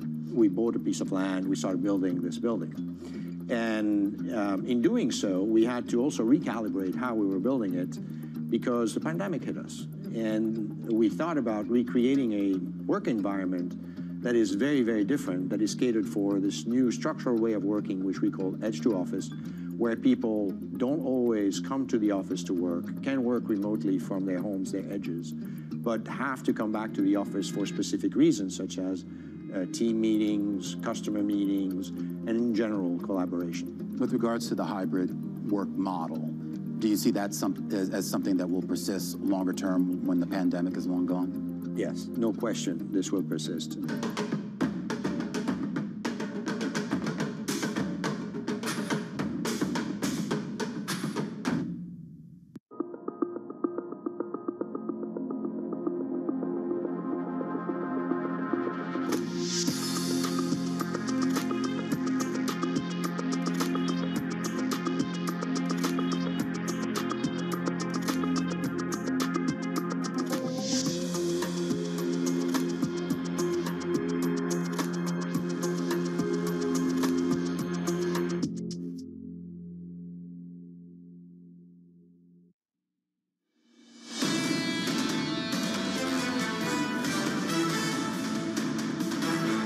Bloomberg Surveillance, good morning, everyone. Jonathan Farrell, Lisa Bramlett, and Tom Keene. Mr. Farrell on deep assignment into the 9 o'clock hour. We'll see how that goes. He has David Bianco, which is going to be very interesting. I'm really interested about what David Bianco says about 60-40. Very much so. I'm also interested with Michael Zezas, the policy prescription going forward, given the uncertainty of government shutdown, debt issuance, how much of a fiscal impulse is going to have to roll over heading into 2024. A really interesting appointment for Morgan Stanley with his years inside the Beltway doing policy for Morgan Stanley as well. Right now we've got research notes coming in. It's what we do. We bring you the research notes, and thank you to all. We protect their copyright.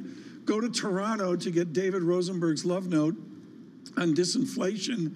And this morning, David Rosenberg doesn't mince any words. He says, Tom, straighten out your bow tie. I'm doing that for radio right now.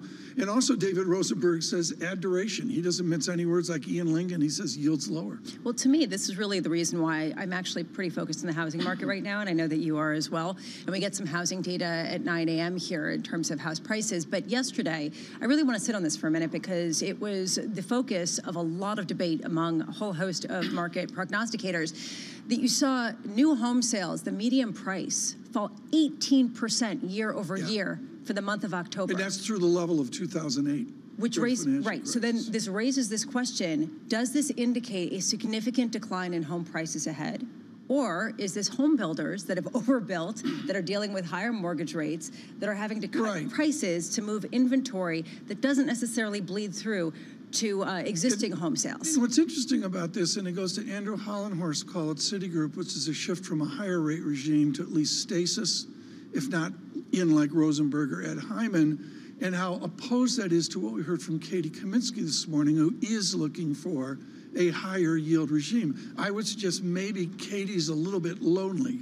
Well, a little bit lonely. But this, to me, is one of the big questions, and we got a note out from Andrew Hollenhorst, who is actually with her, with the risk of potential really reaccelerating inflation, talking about how this could be a head fake with home prices and how it really does hinge on that for them, too, because this goes to rents, this goes to perceived costs, this goes to sentiment that we've been talking about all morning, and how the cumulative effect has been massive when you take a look at home prices and rents. Stay with us on radio and television. Carl Tannenbaum to join us here in a moment from the Northern Trust Company. But first, a brief from Bloomberg Intelligence is Jeffrey Langbaum on he's senior REITs analyst, but just on real estate as well. Jeff, I got to cut to the chase. The emotion, as Lisa mentions, of negative 18% year over year in housing.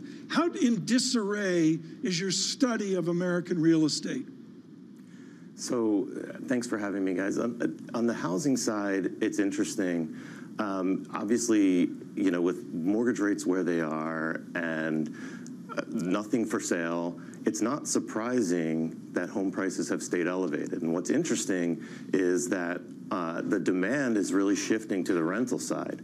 And so, you know, the apartment REITs that I cover, the demand is still there. They're facing some new supply issue in certain markets, but the rents are holding up, and for the most part, commercial real estate has some trouble spots, but residential real estate is doing really just fine. But Jeff, this really raises a question for the next phase of this economic cycle.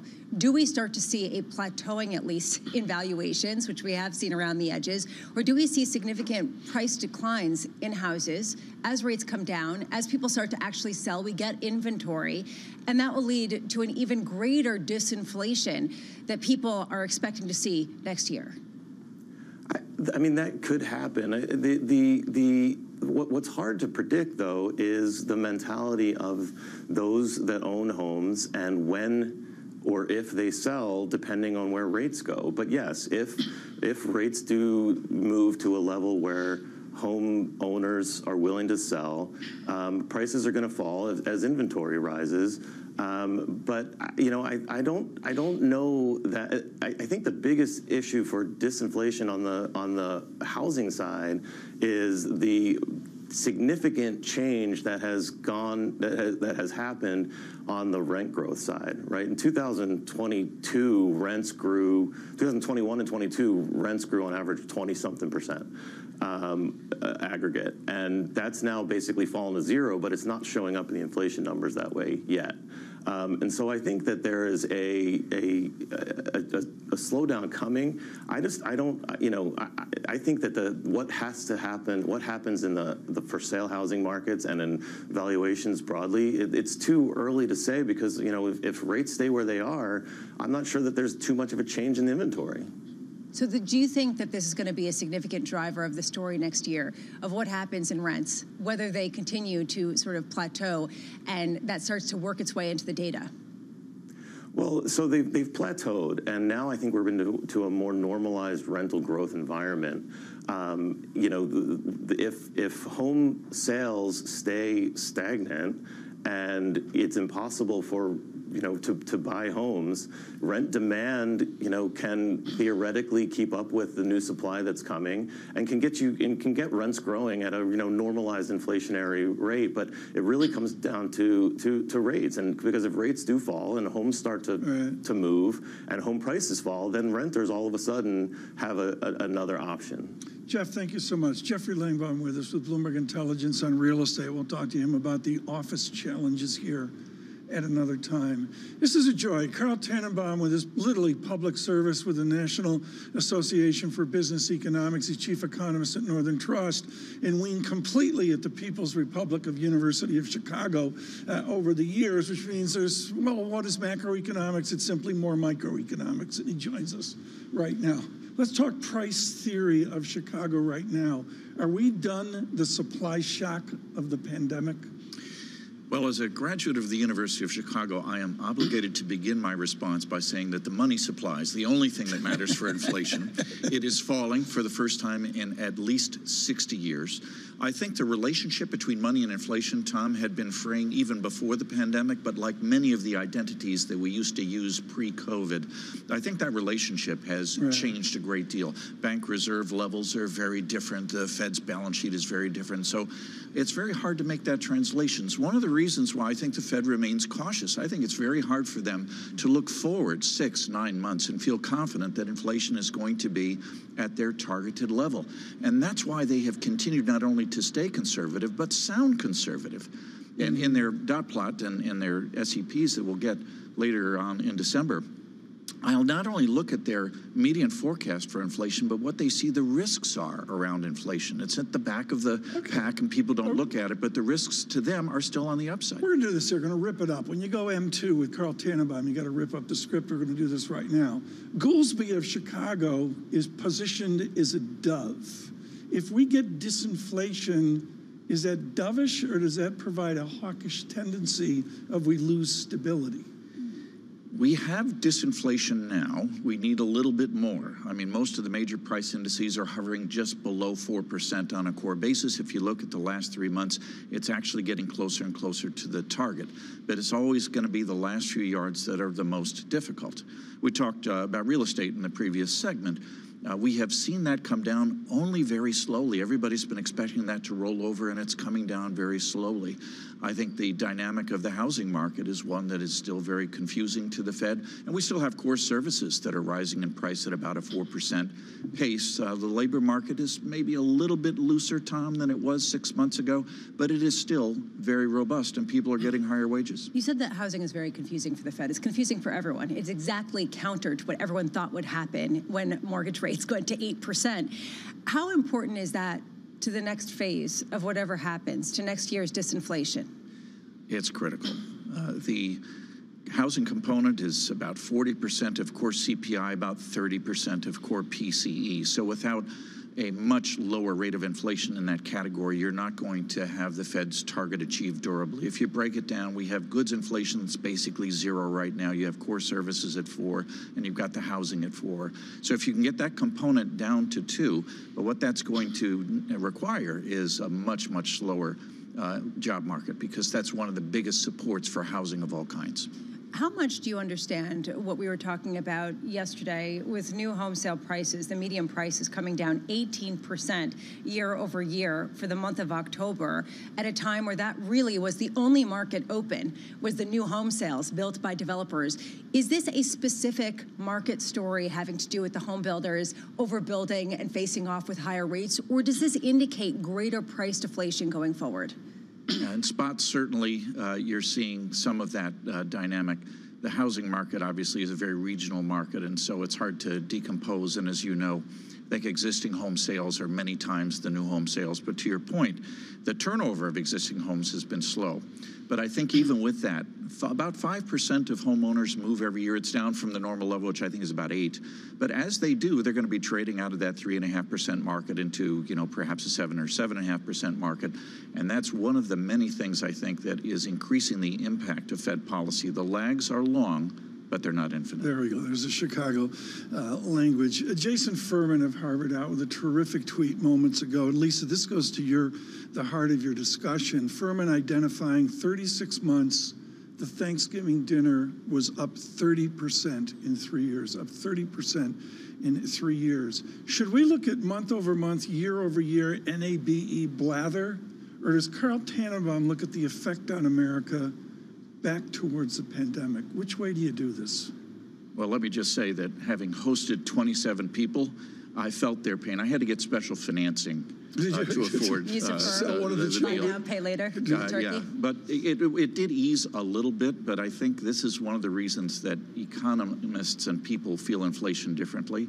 The costs were down, I think it was about 4% over the prior year, but still much higher. People experience levels, especially at the supermarket, and so their perspectives on inflation, which affect confidence, are very different from those of us who follow it from an academic perspective and are looking at the changes. So I think that is a frame of reference that shapes inflation expectations, and the Fed has to pay close attention to that. Are we too confident about a soft landing? And I mean the market. I never had a recession in my forecast, so my track record is now 2 and 23, I think. And I'm sticking with that forecast for next year. But a lot has to go right, including the calibration of the rate decreases.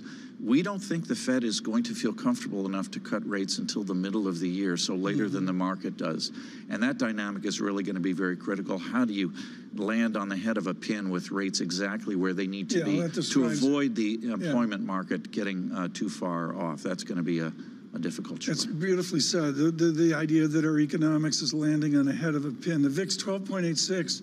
Standard & Poor's down 0.1%. I like how we were just talking with Carl about the mystery of a housing market and how that's so key. And the reason why I keep focusing on that is because that goes to sentiment, that goes to consumer spending. How much is that one of the features that's really underpinning the fact that people don't feel good, but they do keep spending on things like airline tickets and different types of clothing? To me, if you can't afford to move and you're in a small space and you're locked into a mortgage rate that's very low, that affects sentiment. I would say we're looking at a holistic one America, and there's 2 Americas or even 3 Americas. There's one America that's not part of the debate. There's another one that's really fallen behind. They do not have real wage income growth. They're in the middle, maybe the upper middle And clearly, at the lower deciles and always at the upper deciles, there is a good feeling. And so that, how do you have the TSA with record travel, and at the same time, the food lines are substantial in some of these cities? I mean, that's really the heart of the matter. It's been a confusing economy, and getting the economy right and then getting the market call from that right has been incredibly difficult. Economic data here at 9 o'clock, including Case Shiller. That will be interesting to see, to say the least. On the data front, I haven't even mentioned it this morning. The real yield, 2.17%. Shocking, where some people say that real yield could head here with a disinflationary tendency well under 2%. That would be interesting. I've got to go back to oil. A new paradigm for a gallon of gas. Where will that be at the end of the year? Fascinating question. When will we refill the strategic petroleum reserves? In the equity space, futures at -7, Dow futures at -17, the VIX. It's a bull market, 12.85. Lisa Bramowitz, Tom Keene, Jonathan Farrell out there somewhere, Michael Mayo, Wells Fargo, next. Good morning. Warren Buffett is somebody you've met and you know. What does he tell you about investing? He tells you to just do what he does, or what does he tell you? Pretty much. I mean, one of the things, we have this great connection about the love for baseball. And the reason why Warren and I got to know each other is he insured my contract, the 252. I reached out to him and I said, Warren, now that we're business partners, maybe I can come see you in Omaha. I thought I would never get an email back. And Debbie, who's been with him for over 40 years, wrote back and said, how's October? I said, I'll be there because we're not going to the playoffs. And that led a series of 5 or 6 years where I go back to Omaha. And he said, Alex, you always want to be a gentleman. You want to be a great baseball player. And then the 2 rules of investing are, 1, never lose money. And number 2, don't forget rule number 1.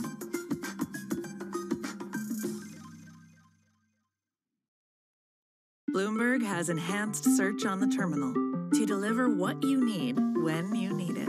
Now, you can simply type phrases in everyday English in the command line.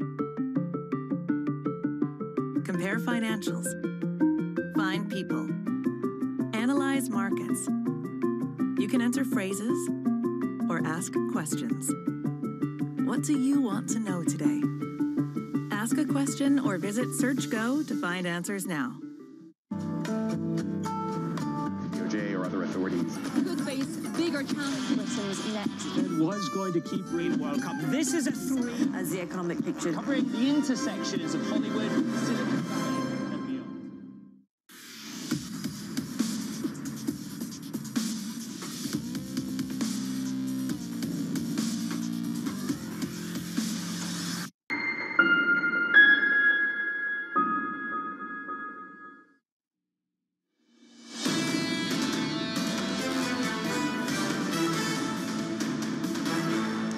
About 45 minutes until the U.S. Open. A little action, a little drama. I do want to bring to you some news just crossing.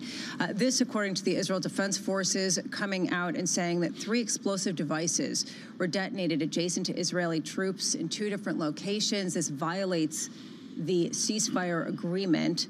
We will update you on what we find out going forward. They say that some soldiers were injured and that this does violate the terms. The adverb slips in lightly injured. This is Alyssa Ottenheimer summarizing this for Bloomberg. This story is hugely moving right now, but Lisa, what we can say is certainly, as there always is in ceasefires, there just always are violations at some level. We'll keep you updated as we find out, but we've been talking about the calm that has been so welcome for so many people when it comes to the situation, the war between Hamas and Israel, and whether this changes that scenario.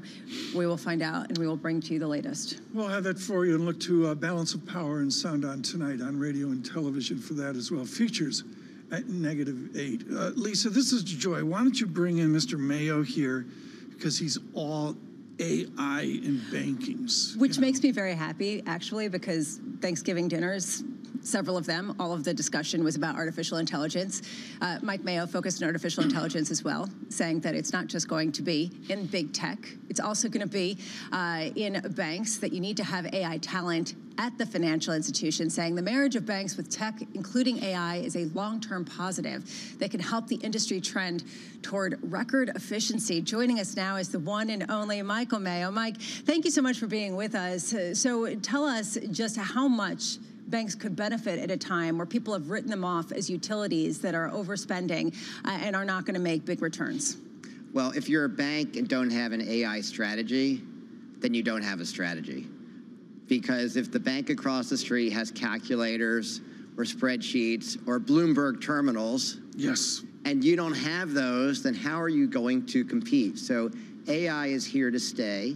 The marriage of banks and tech has been a good one. It stalled recently, but I think AI can rekindle that relationship by taking the productivity benefits, which have been, revenues per employee have improved by 1/3 over the last decade. So banks and tech have been working, but I think AI can take that to another level. Is it a kind of thing where there'll be a few winners? You mentioned Goliath, Mike Mayo, in your note. Is it a kind of thing where 4 or 5 will win and the rest lose, or can it actually be a benefit distributed across the industry?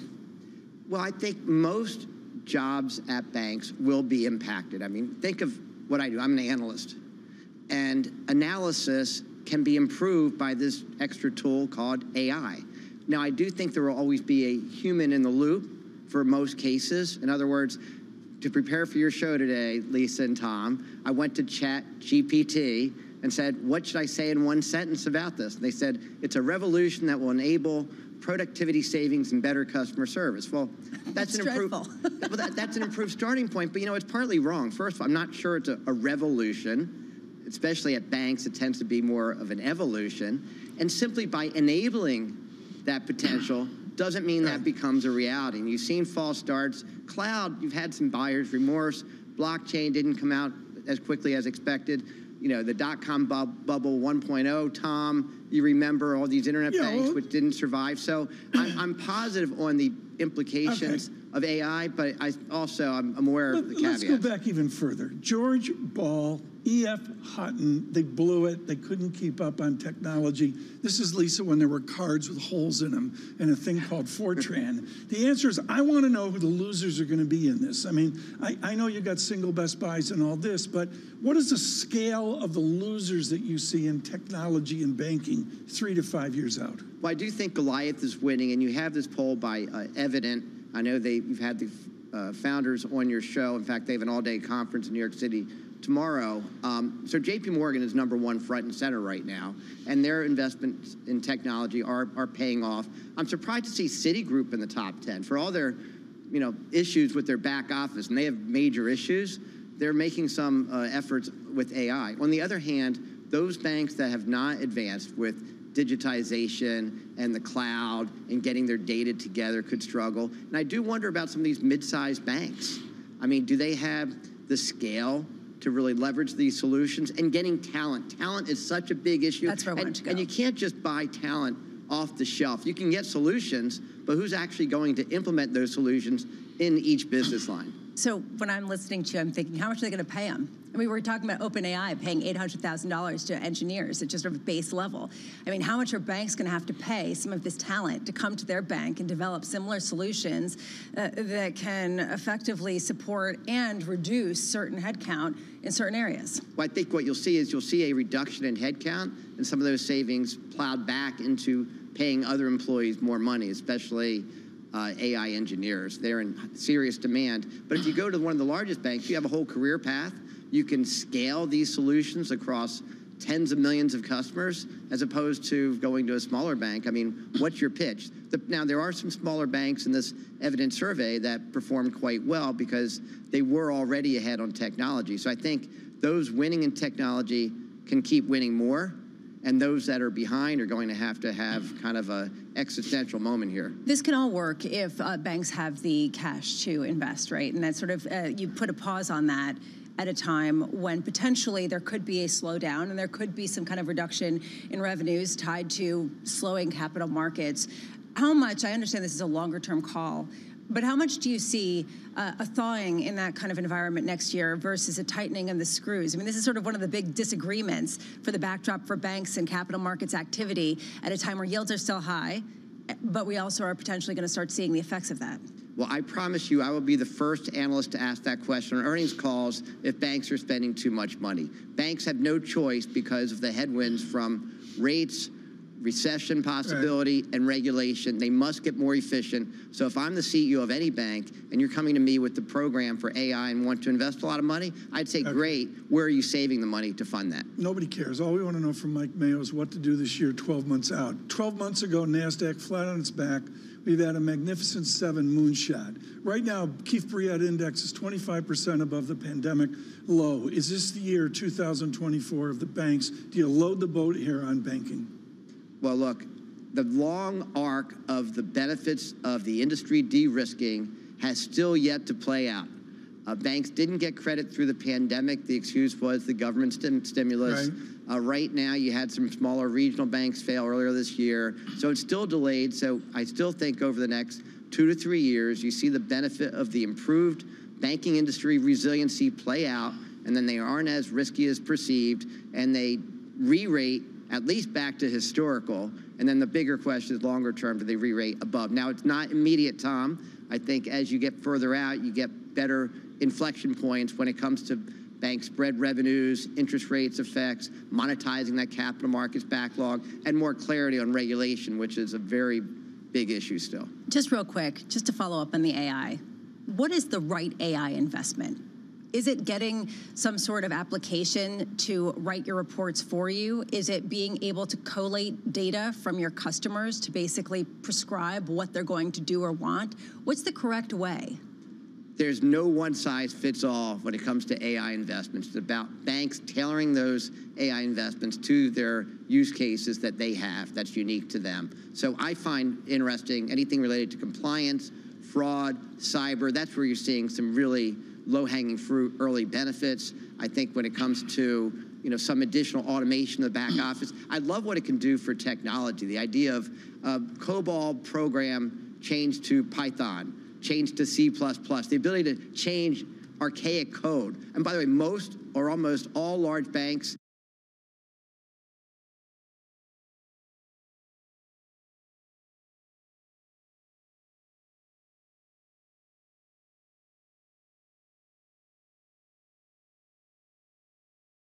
Barbell approach. Mike Mayo, thank you so much with Wells Fargo. On AI and something there, all I want is Zelle going to get better? We need to get to serious headlines here. These are a movable story. Certainly, our Alyssa Udenheimer reporting for Bloomberg First Word on a framework of operational pause violated. That is the news of injury. This reported from the Israeli Defense Forces. Yeah, and just to be clear, there is no indication that the truce is not intact anymore. It still does appear to be intact, but the Israeli army coming out and saying that the truce terms were violated due to an explosive device detonated in northern Gaza that did injure several soldiers. Much more on that through the morning. Please stay with us. We'll have it for you on radio and television. Futures at -9, the VIX 12.88. An interesting day. Case Schiller at 9 a.m. Good morning. This is Daybreak Europe. I'm Kriti Gupta. Let's get to the stories that set your agenda. Taking you from the U.S. market's close. A lot of this was priced into the U.S. session. To the overnight session in Asia. We'll walk you through what you need to know to kickstart the European trading day. Live from our European headquarters, we bring you the day's top market-moving stories, unmatched expert analysis, and on-the-ground reporting from across the continent. Tune in every weekday at 6 a.m. London time, only on Bloomberg Television. So many people say the only way to really deal with climate change is kind of eliminate oil and gas and then have more clean energy. Is it realistic to eliminate oil and gas in the foreseeable future? You actually have to at least mitigate it. I think you have to bring a lot of it down and replace a lot of it, but you can also have a huge impact by trying to do things like carbon capture and so forth, right, and around it. And it's going to take both approaches. Even today, greater than 80+% of the way the world operates around energy right now is still fossil fuels, when you kind of look at it. And probably what's more striking is the fact that the demand for it is going up every year. things like solar or wind, it's nice and environmentally friendly, but really is not going to produce enough energy to really replace oil and gas in my lifetime, I assume, right? Well, not by itself. So let me just say, solar and wind are critical components. This is going to be sort of a collective effort with a lot of different technologies that are each going to come in and take their piece. What we do at Breakthrough, we look at technologies that could produce remove half a gigaton of carbon a year. And the way to think about that number is we have to remove, say, 100 half a gigatons, a year in terms of what we have to replace.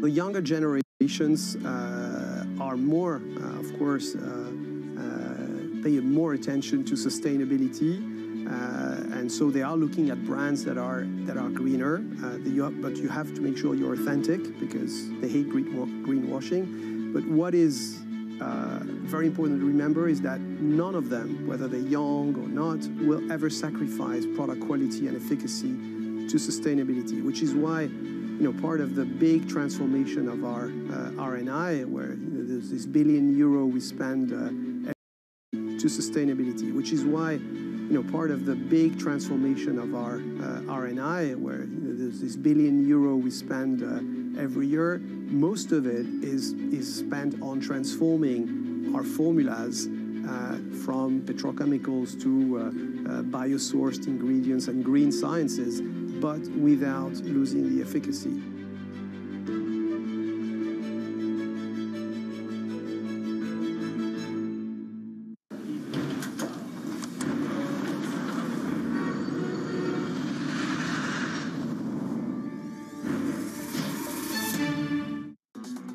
Let's get your trading day started. Live from New York City this morning. Good morning, good morning. Your equity market negative by 0.2% on the S&P. The countdown to the open starts right now.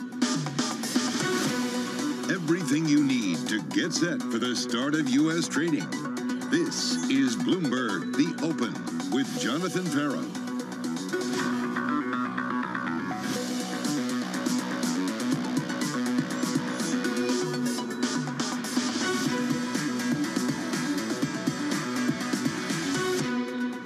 Live from New York, coming up, brace yourself. The Fed speak resumes. Cyber Monday forecasts are revised higher, and Reddit testing the water for an IPO. We begin with the big issue. Welcome to the 5K Club.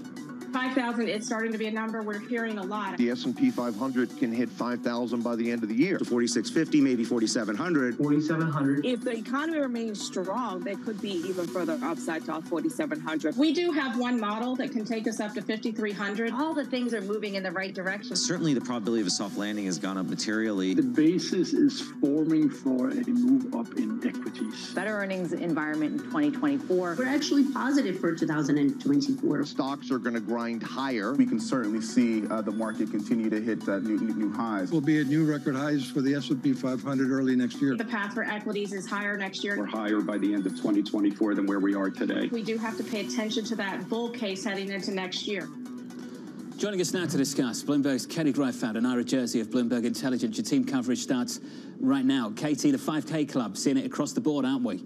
Yeah, the bulls are back, at least when it comes to 2024 sell-side targets. Deutsche Bank and BMO out in front with actually a 5,100 year-end target for the S&P 500. Then you have Bank of America and RBC just behind at 5,000. Those are some of the most optimistic calls. That would push the benchmark above 2022's record high. Then you have Barclays and, of course, Mike Wilson from Morgan Stanley at the bottom there. They see the S&P 500 roughly unchanged from where we are right now. But all told, the average target calls for a 3.5% increase next year. That is a starkly different setup than where we were this time last year. Remember, the headline last year was that the average forecast actually called for the S&P 500 to decline in 2023, the first time that the sell-side consensus had been negative since at least 1999. The median target was just 4,000, and as you can see, that clearly didn't materialize. We've been over 4,000 since March, and all told, the S&P 500 up nearly 19% this year. So we'll see how this current batch pans out. Katie, that's the equity market story. Ira Jersey, based on your bond market forecast, are you looking for a so-called everything rally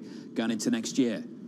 Yeah. Well, certainly if you get up toward 5,000 on equities, it would probably be an everything rally. So the consensus is that for just below 4% on the 10-year Treasury yield, our forecasts are for yields significantly lower than that, actually closer to 3% than to 4%. And that's predicated on the idea that we are going to have slowing growth as opposed to better growth. So, I think that would be somewhat of a disconnect maybe to the idea that you're going to see massive earnings in the for a lot of companies out there. I think the economic environment and the optimism in say risk asset markets versus what the bond market participants are saying is becoming more disconnected than it was maybe for the last 6 months or so. Ira, the standout call for me really jumps off the page is Deutsche Bank. Deutsche Bank is forecasting recession. They're projecting 175 basis points of cuts from the Federal Reserve next year, and at the same time, Binky Charter's saying 5,100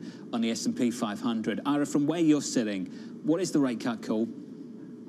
Yeah, I think that the Fed is going to be more reluctant to cut interest rates, but I think in their hesitation, the bond market actually can rally more than what than rate cuts. So remember that like 5-year Treasuries, 10-year Treasuries don't need the Federal Reserve to cut in order for interest rates to be meaningfully lower, because that's just the expectation then that the Fed's going to cut further. So our call is for an early recession in early 2024, but for just a modest recovery from there. So the Fed might feel comfortable just leaving rates on hold for a lot longer, I think, than certainly that pretty pessimistic call. And the Fed may start to cut interest rates next year, but I think if they do, it's slow and it winds up being later in the year as opposed to early. A ton of Fed speak later this week. It climaxes with Chairman Powell on Friday. Ira Jersey, Katie Greifeld, thanks for joining us. We'll catch up with Katie around the opening bell, about 25 minutes away. Equity futures just a little softer. Let's get to some coverage, get to the panel. Morgan Stanley's Mike Zezas, Lisa Hornby of Schroders. Lisa, I've been told repeatedly by Citi Stuart Kaiser that this equity market rally is built on good data, and that when that good data starts to turn, he's going to turn the other way and run fast. Lisa, that outperformance of the US economy this year, are you expecting that to continue into next year? I think it will be more. I think it will be more surprising than people expect. I mean, this year, when you think about the things that ended up supporting the economy in 2023 that the market wasn't anticipating, it was larger than expected uptake of fiscal stimulus programs on behalf of the various CHIPS Act and Inflation Reduction Act. It was the consumer having more dry powder than people expected, and it was the economy being a little bit more resilient to the level of rate hikes than people expected coming into the year. Next year, I think all three of those are a little bit more challenged than they were in 23, which should be a little bit more pessimistic for the outlook for the economy. I mean, right now, as you've said it, and your guests earlier in this morning said it, the market's looking for Goldilocks. Rates are going to rally, the Fed's going to be supportive, and equities are going to rise to all-time highs. That seems very, very optimistic to me, particularly given the fact that we've had the most aggressive rate hiking cycle in many, many years.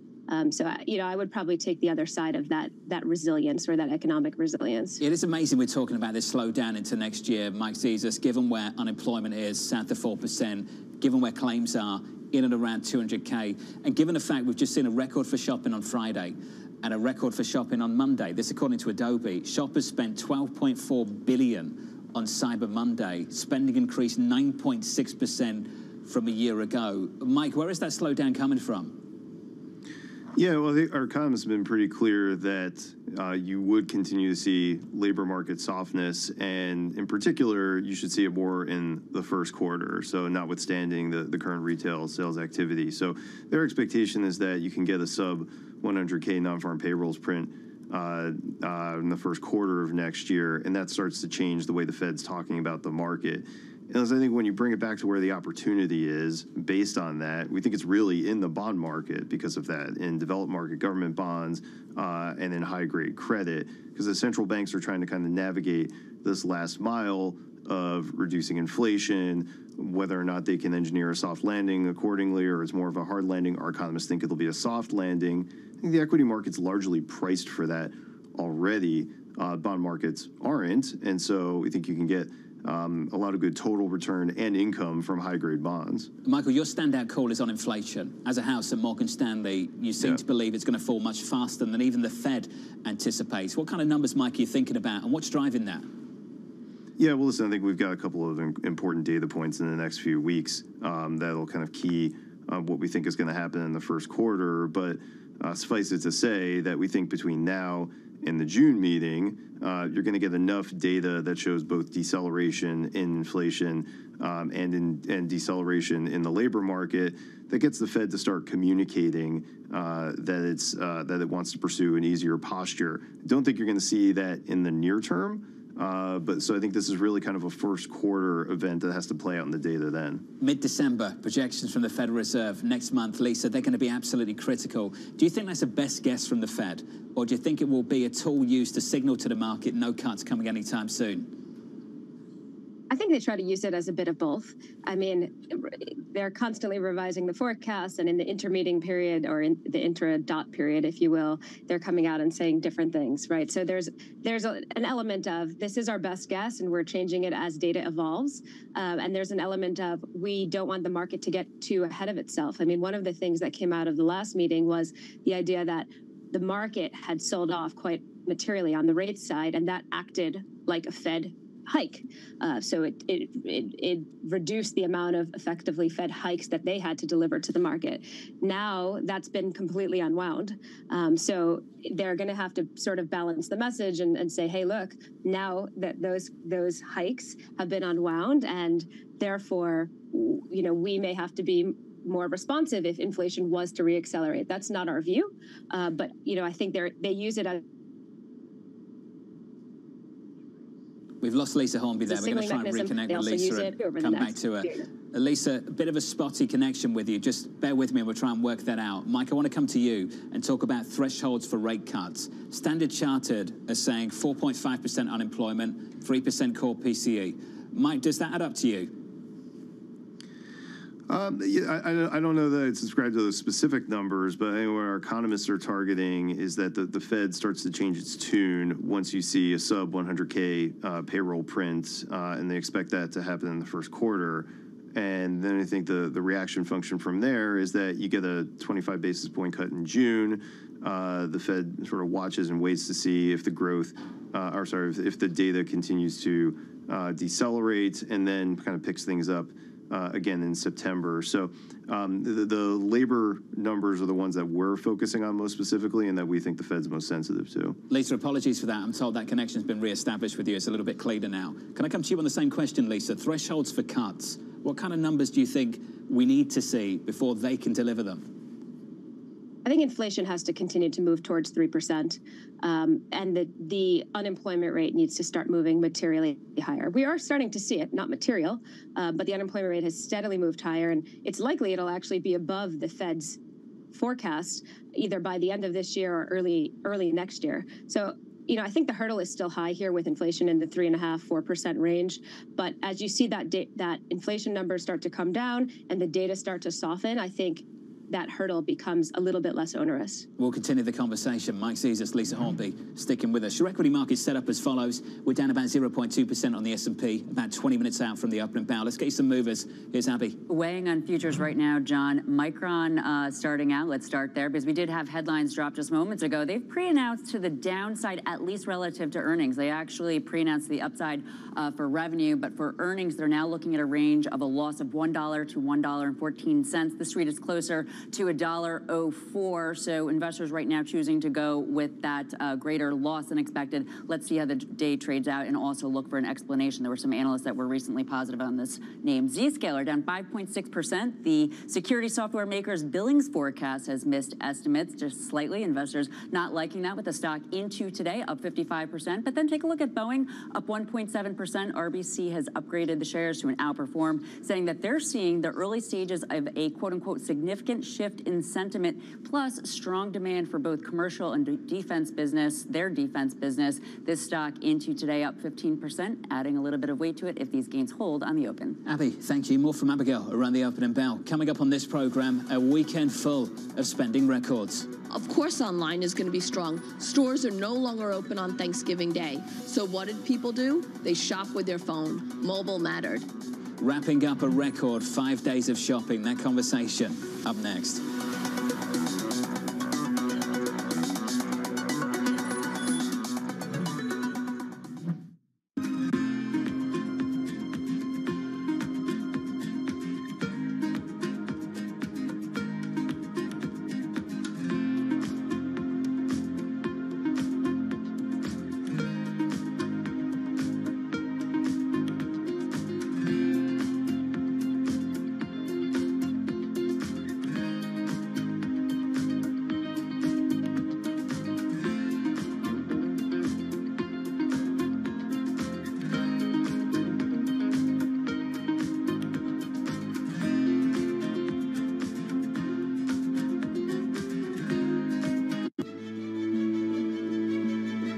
What do you worry most about your economy in Greece? And when you look at tourism, it's booming, but it also means some of the islands are overcrowded. Exactly. Is there something that you can do about that? Thank you for asking this question, because I want to make sure that, in 5 years from now, we will not have sacrificed, the beauty of our sort of natural environment at the interest of a very rapid growth. So that's why I'm really focusing on sustainable growth. That's why I will always push for quality over quantity.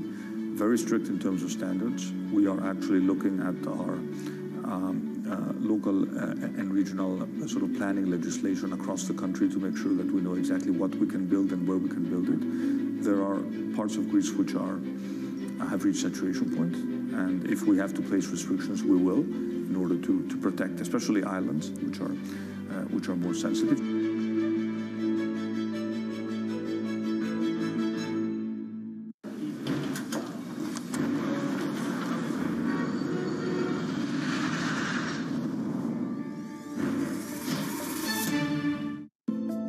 Bloomberg covers the world with unmatched reach and resources. From more than 120 countries, the moment news breaks, 24 hours a day. Bloomberg, context changes everything.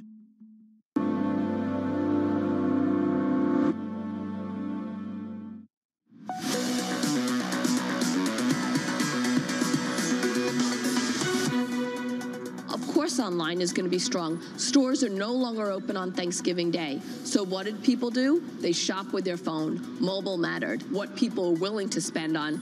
Give them something innovative, they'll be there.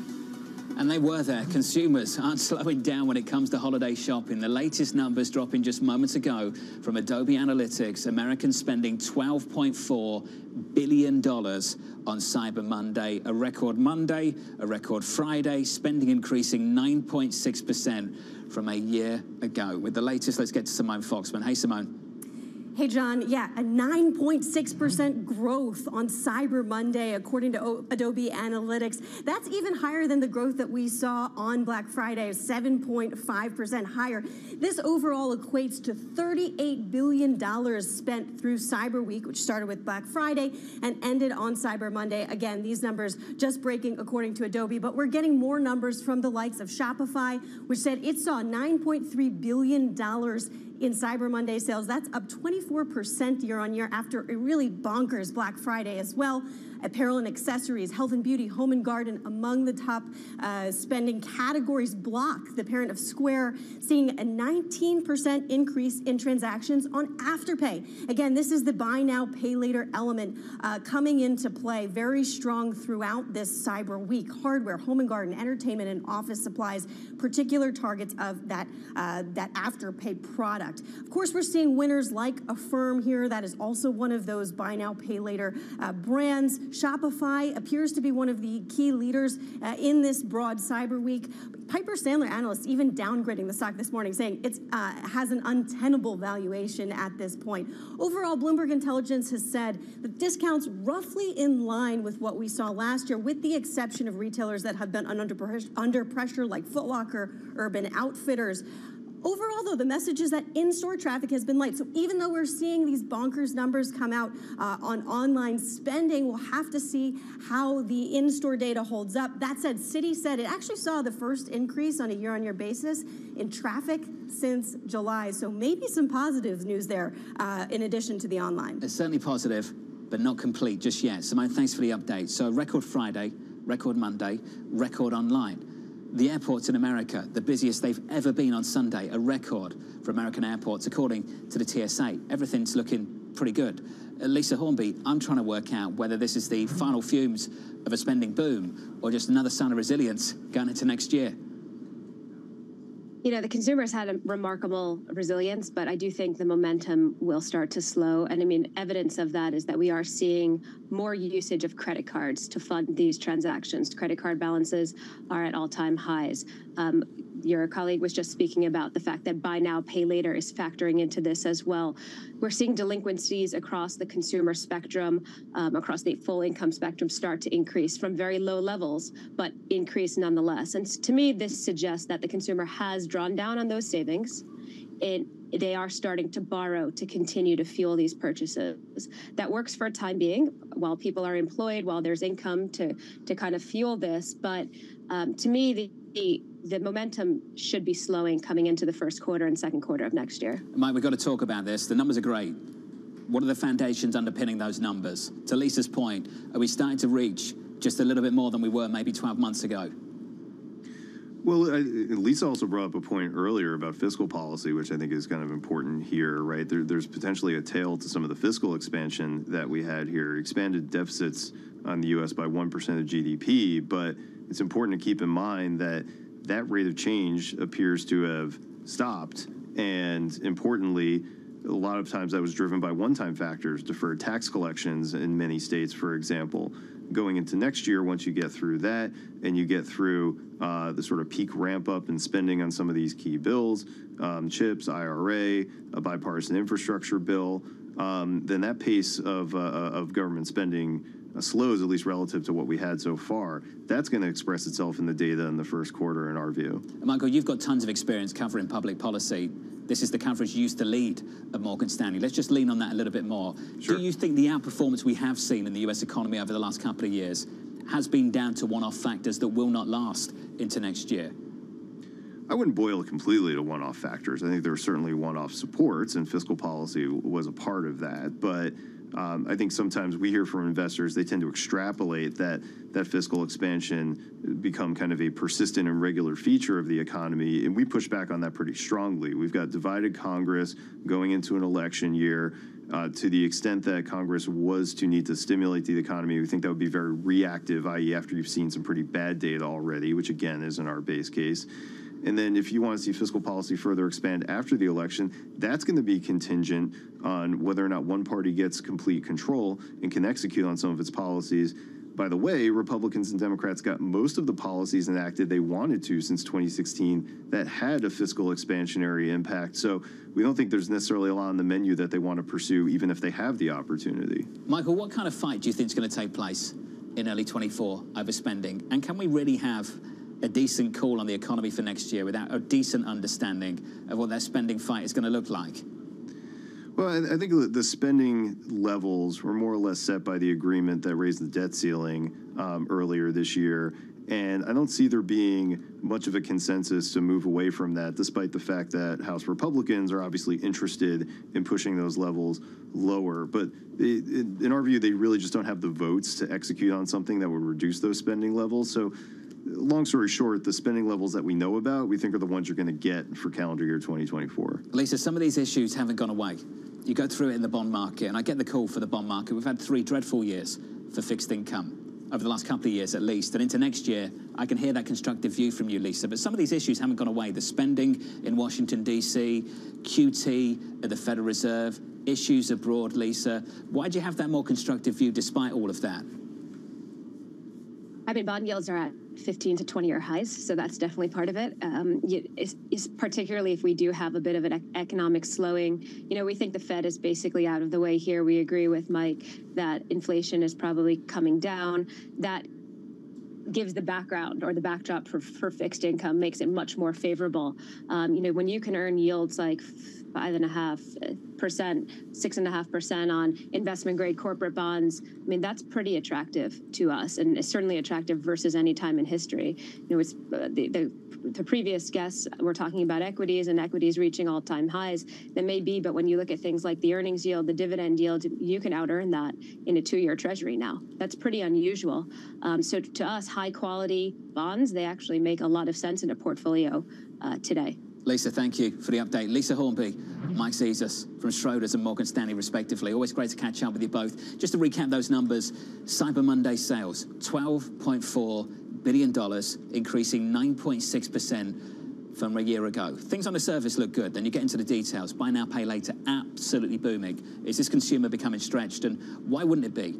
We've talked a lot about consumer confidence. You hear people saying things like, why isn't the consumer feeling better about itself? Well, go through the numbers. This from Reed Pickett. Gone over these numbers multiple times already this morning. Need to reflect on this a lot. It now requires $119.27 to buy the same goods and services a family could afford with $100 before the pandemic. You look at various items, groceries up 25% since January 2020.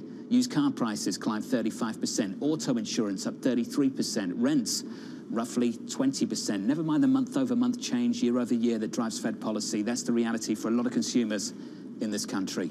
Coming up, the morning calls, and later, our next guest thinks the 5K equity bulls have it wrong.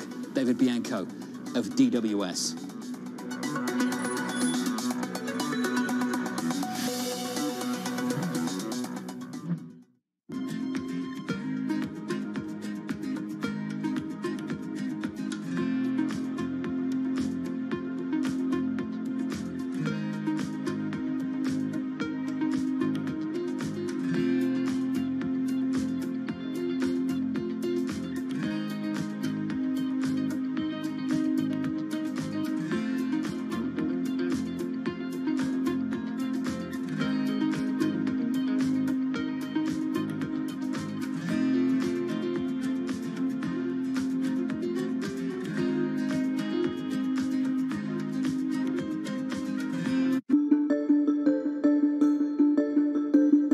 There's much oil to be found in the lower 48 at this point, or even in, let's say, Alaska as well, where mostly we know where all the oil is, and there's no more big Permian Basin kind of deposits anywhere? People have said that over time, and then we've always been surprised. And so the U.S. has been explored more than any other place in the world. I think the industry has a good idea, but technology allows you sometimes to recover things that you haven't been able to before. That's the story of shale. The other one that continues to be a positive story is deepwater Gulf of Mexico, where we'll go out and drill in a mile or more of water depth and then go down several more miles and find large fields. And the Gulf of Mexico is still relatively underexplored compared to the onshore. So I think there's still room for more discoveries.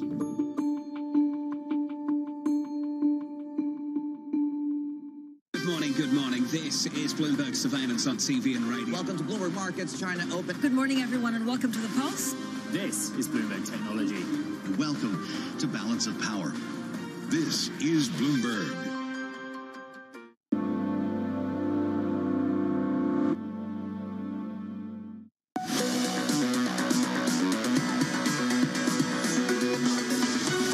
We are about 5 minutes away from the opening bell. Equities pulling back by about 0.1% on the S&P 500. That's the price action. Here's some morning calls. First up, RBC Capital upgrading Boeing to outperform, seeing a favourable setup with strengthening demand next year.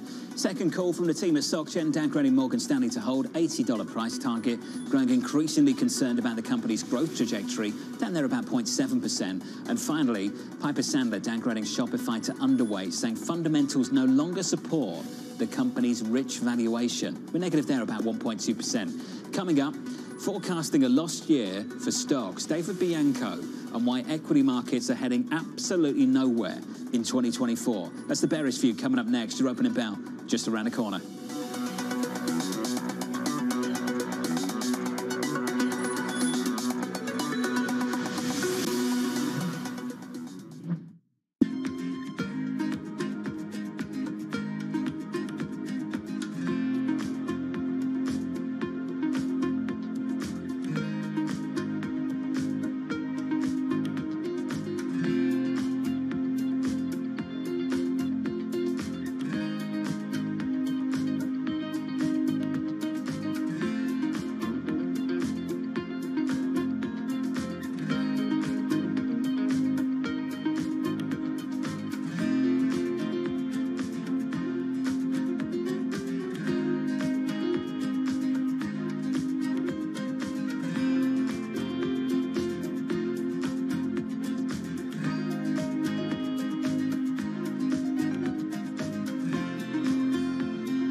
Buffett is somebody you've met and you know.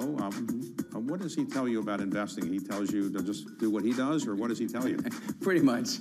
I mean, one of the things, we have this great connection about the love for baseball. And the reason why Warren and I got to know each other is he insured my contract, the 252. I reached out to him and I said, Warren, now that we're business partners, maybe I can come see you in Omaha. I thought I would never get an email back. And Debbie, who's been with him for over 40 years, wrote back and said, how's October? I said, I'll be there because we're not going to the playoffs. And that led a series of 5 or 6 years where I go back to Omaha. And he said, Alex, you always want to be a gentleman. You want to be a great baseball player. And then the 2 rules of investing are, 1, never lose money. And number 2, don't forget rule number 1.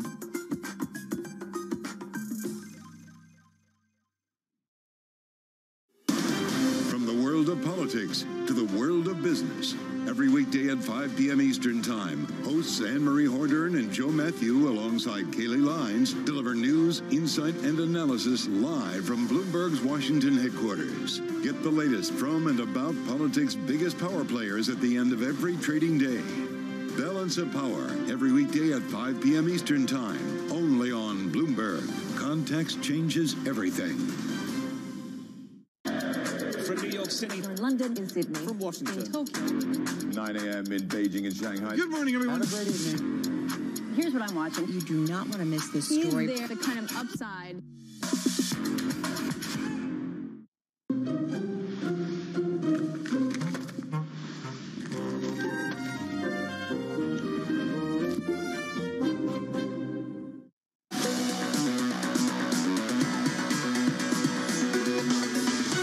25 seconds away from the opening bow this morning. Good morning to you all. The state of play. We start the week with a small day of declines on the S&P 500, snapping a 2-day winning streak coming into Monday. This Tuesday, we're negative by 0.1%. On the NASDAQ, we're down about 0.2. Americans are spending a heck of a lot of money. We need to talk about what's underpinning that spending. Is there some weakness to be seen? Some cracks starting to form? There's your opening bell. Switch on the board and get to the bond market. Yields look like this on a 10-year, up a single basis point, 440. In the FX market, the euro approaching 110, 109.79, positive 0.2%, and heading to its biggest monthly advance against the US dollar of the year so far. That dollar weakness is out there big time in the month of November. In the commodity market, crude up 1%, 75.66. About 25 seconds into the session, your equity market looks like this, negative here by 0.1% on the S&P. On the NASDAQ, also down about 0.1%. One sector to watch at the open, the US retailers, consumers out in force over the holiday weekend. Abby has more. Hey, Abby. Hey, John. Well, it does seem like a rising tide lifts most boats because there are far more winners coming out of this Thanksgiving shopping holiday than losers. And we, of course, are talking this today and yesterday about the strength that we've seen over the last several shopping days of growth on a year-over-year basis, somewhere between 5.5% to 9.7%, depending on the day. There's one clear winner, though, and that is Affirm. From going into today, the stock was up 15%. Today, it's up another 2%. So there's lots of talk about the growth of buy now, pay later, that momentum. As an example, Shopify said that on a Black Friday basis, week over week, so you could say that that's not the best comp, up 72%. But the point is, people are using that buy now, pay later. We also had into today Shopify up 4%. They are saying that their overall period, they saw sales up 24% for a total of $9.3 billion. Really significant dollars. We have Amazon higher, Walmart, Best Buy, Gap, American Eagle, lots of retailers higher. As for the laggards, John, and this is to your point about the strength of the consumer, anything financially related, payment related, that's not called Affirm, into today had been down just a little bit. Small gains on the day, so let's just call it flat. But when you compare that to Affirm, up 16 to 17% over the last few days to these other payment companies, it says maybe the consumer's not so strong. Amazing. Abby, thanks for that. Thanks for the update. I want to turn to the semiconductors. Let's take a look at Micron. Under pressure after updating its Q1 sales forecast. Katie Greifeld has the story. Hey, Katie. Hey, John. Yeah, Micron shares actually under pressure on the heels of that update, which actually marked up its guidance for revenue. The memory chip maker says that revenue is expected to approach $4.7 billion. The previous guidance had called for $4.4 billion, give or take $200 million on either side. upside. Meanwhile, you have adjusted losses per share now seen at $1. The previous estimate had been for $1.07. So despite that raised outlook, Micron also said it expects $990 million in adjusted operating expenses. That is well ahead of what analysts had penciled in, and you can see some of that negativity working its way through the shares right now. And it's important to note that it's been a tough time for the memory chip industry overall, and there had been growing optimism that maybe demand was rebounding and that Micron would boost its forecast as a result. Obviously, the company followed through with that, but apparently not enough to satisfy investors. Micron shares currently down about 3%. Katie, thank you. 75 at 10. Let's stick with tech. iRobot shares rebounding after recording their worst day in nearly 3 years. Bloomberg's Simone Foxman has more. Hey, Simone. Hey, John, yeah, iRobot shares were down more than 17% yesterday. This after the European Commission issued a warning about its proposed acquisition by Amazon. Brussels issuing a so-called statement of objections, warning that the deal could hurt the overall vacuum market and also that Amazon may demote other vacuum cleaner makers on its platform. Now, this decision was completely unexpected given the Reuters report that we got on Friday, which sent shares up over 30%. That was saying that the EU would approve this transaction unconditionally. This decision, however, puts the EU at odds with the UK, which already gave the green light to the transaction. The US still doesn't have a decision. The FTC has been looking at the deal since September 2022. But this deal is not over. Most merging companies do make changes in order to make the transaction go through. The deadline for this, for approval or not approval from the EU is February 14th. So we're likely to have either a very happy or a very sad Valentine's Day for iRobot. Simone, thank you. iRobot up by a little more than 2%. Amazon down here by about 0.4%. I want to turn to social media. We might be getting some IPOs. Reddit is weighing an IPO next year as soon as the first quarter, according to our reporting. On that reporting, Ed Ludlow. Morning, Ed. Yeah, good morning, John. In fact, a bit more broadly, it looks like early 2024, a little bit of a second IPO window might open up. Our sources are telling us that Reddit is talking with potential investors about listing in the first quarter, potentially, of 2024. Remember, we reported back in January of 2022 that Reddit had started this process. It was talking with the likes of Morgan Stanley and Goldman Sachs, working with them, looking at a valuation of around $15 billion. The reason that I flag our reporting of January 2022 is that Reddit rose to prominence because of the 2021 meme stock frenzy, which you and I remember so well, and yet nothing's happened since 2022, January 2022 at least. 2022 went on to be the worst year for US IPOs in about a decade, and based on the volumes and IPO performance of 2023, we're only just going to surpass that 2022 mire that we had. Other names that Bloomberg reporting overnight are looking at an early 2024 IPO also include Rubrik, which is the cloud and data security startup that's backed by Microsoft. Interesting timing given how kind of underwhelming performance of those September listings has been, thinking, of course, about names like Klaviyo, Arm, and Instacart, John. The banks just want to see it busier. Much, much busier next year, that's for sure. Ed, thank you, sir. I want to turn to the broader price action now, about 6 minutes into the session on the S&P 500. Let's get the scores up on the screen. We're negative by about 0.1%. DWS Group's David Bianco discussing his outlook for markets, writing this. At over 4,500, we're concerned the S&P is priced for very optimistic expectations on both the macro and micro fronts. Thus, we prefer bonds over stocks. David, I'm pleased to say, joins us right now. David, let's talk about that outlook, and let's start with the broader economy, shall we? The numbers look terrific, tremendous for spending over the weekend. Busiest day on record for US airports. You've heard all this before. Are you seeing cracks beneath the surface, David, to achieve that spending? The economy's okay. There are plenty of signs that the economy in the U.S. is slowing from the gangbusters growth of the third quarter, and we expect that slowing to continue into certainly early next year. But for the longest time, the U.S. consumer, particularly when it comes to services, and during this holiday season, yes, they're buying some gadgets and baubles, the consumer is strong. The consumer is solid. And that's the reason why we expect a slowing in the economy, but not a significant recession and not a surge in credit costs either. But look, you're right that we do think that the equity market is fully priced. We do see some upside as things go likely, if they go well over the full course of the year, but there'll likely be turbulence along the way. And we do think that bonds get you to the same destination without all the shaking up that you'd experience in the equity market over the coming year. But let me say one other thing. In late October, we decided to join the bulls for the holiday season, and we did our holiday shopping early. I think we've picked up some things, and you know, at this stage, we'll be looking to see if we want to make any returns early next year. But we like the equity market in terms of the earnings outlook that we see. We think the tech stocks will deliver strong earnings. So you could say the fundamentals are good, and they are. But the valuations are very demanding. There's still plenty of uncertainty along the way. It's true that 10-year yields have backed up from their October highs, but October aside, we're still looking at yields that are basically at 15-year highs.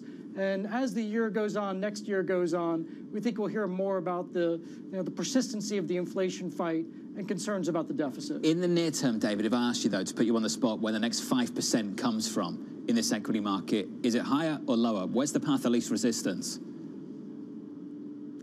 I really think the range bound is a strong range. I mean, some would argue that the market could break out to the upside, and that has happened, and it was led by the mega cap tech stocks. If that were to happen again, I think we already have concerning concentration at the S&P 500 from the 5 largest companies being 25% of the index and over 40% of the major growth indices. You know, it's just becoming very uncomfortable to be that concentrated. So if the equity market were to break out to the upside with continued leadership, I just think you've got too far of a concentrated market. David, why does that concentration matter if those winners that make up that concentration keep winning? It's risk. It's risk management. They may continue to win. They may continue to deliver decent returns next year and over the long term. But one has to just keep in mind that you should diversify your portfolio. When you accumulate wealth over a lifetime, you want to protect it over any shorter period of time. And this is why I think investors will turn to active managers who are providing diversification in the asset allocations, suggesting you take advantage of the opportunities in fixed income. And we are looking for some of the alternatives to U.S. large cap stocks in U.S. small caps and still nibbling on foreign equities as well. Diversification matters because you simply don't know what the future holds. Let's never forget that. Talk to me, David, about international. Just sort of dipping your toes. That was a story at the start of the year. I heard so much about the luxury players. Since spring, I think LVMH is down about 25%. That story's faded. When you take international exposure, David, where are you taking it? Right. Well, we have been trying to take it a little bit more up in quality with preferences for things like European industrial companies. When we've looked at emerging markets, we've tried to stick with the better countries. And yes, we do like a lot of the technology businesses out of China, but there's a lot of political and geopolitical risks around that. When people look at foreign markets, they're often looking at a lot of banks and energy. Those are areas where, you know, we recognize the cyclicality. There could be opportunities, but it's still what I would describe as a late cycle environment. We might have a recession, probably do have a small one early next year. So we're waiting a little bit longer before becoming more aggressive on value shopping, either in the U.S. or abroad. But let's keep in mind that there are some great businesses, even outside of the United States, at much cheaper valuations, and I think they're worth putting in the stocking stuffers for the long term. David Bianco, thank you, sir, for the latest from David and DWS Group. Less constructive at the index level on the S&P 500, but still seeing opportunities out there into next year, internationally, and much more so in fixed income. The broader market negative here by 0.1% on the S&P, and the Nasdaq down 0.1% as well. Coming up, Israel and Hamas extending its ceasefire. It's a real risk. You have to expect a group like Hamas, a terrorist group, which clearly doesn't abide by laws of war, will try to take advantage of any pause in the fighting for their own benefit. So we're watching that closely. And we're watching this closely. The latest on potential truce violations. Team coverage up next.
do think what we are going to find is that outside of a very few industries and sectors, governments are not going to be willing to subsidize indefinitely production that brings it home or brings it to allies. And so the benefits of international supply chains that we've seen over 40 years, from economies of scale, from specialization, from innovation and the like, those aren't going to go away. And so if you don't have an international supply chain, you will be beat out by competitors who do. So I think what we're looking to do is to maintain a trade policy which is based on openness, which is based on sustainability, which is assertive, where we need to be assertive and defend our rights, but certainly not one which is going to be closing down unnecessarily our trade and investment relationships with the rest of the world. Globalization, that open supply chain, global supply chain is really important for the life science industry, particularly pharmaceutical supply chain. You think about the stress the pharmaceutical supply chain has been under since COVID-19, the war in Ukraine, not to mention the geopolitical tensions, if you will. We don't have the luxury of saying we can temporarily stock out on our product, because these products, these medicines keep people alive.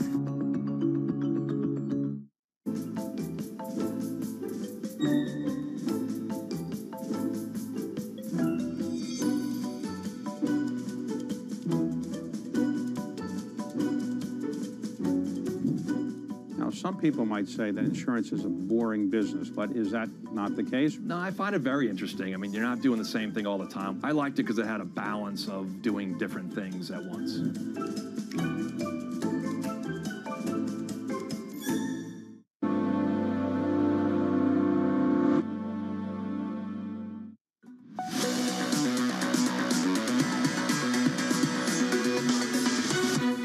Humanitarian pause in Gaza, now in its fourth day, will be extended for another 2 days through Thursday morning Israel time. We would, of course, hope to see the pause extended further, and that will depend upon Hamas continuing to release hostages. That's a real risk. You have to expect a group like Hamas, a terrorist group, which clearly doesn't abide by laws of war, will try to take advantage of any pause in the fighting for their own benefit. So we're watching that closely. The White House weighing in on an extended 6-day ceasefire between Israel and Hamas. The U.S. dispatching Secretary Blinken to the West Bank during a moment that appears constructive. Hostages returning, U.S. planes in air carrying clothes, food and medical supplies. Blinken aiming to keep the momentum going, said to discuss, quote, continued efforts to secure the release of remaining hostages and the need to prevent the conflict from widening. Let's get your team coverage. Katie Lyons in D.C., Bobby Ghosh here in New York. Katie, first to you, some developments in the last hour.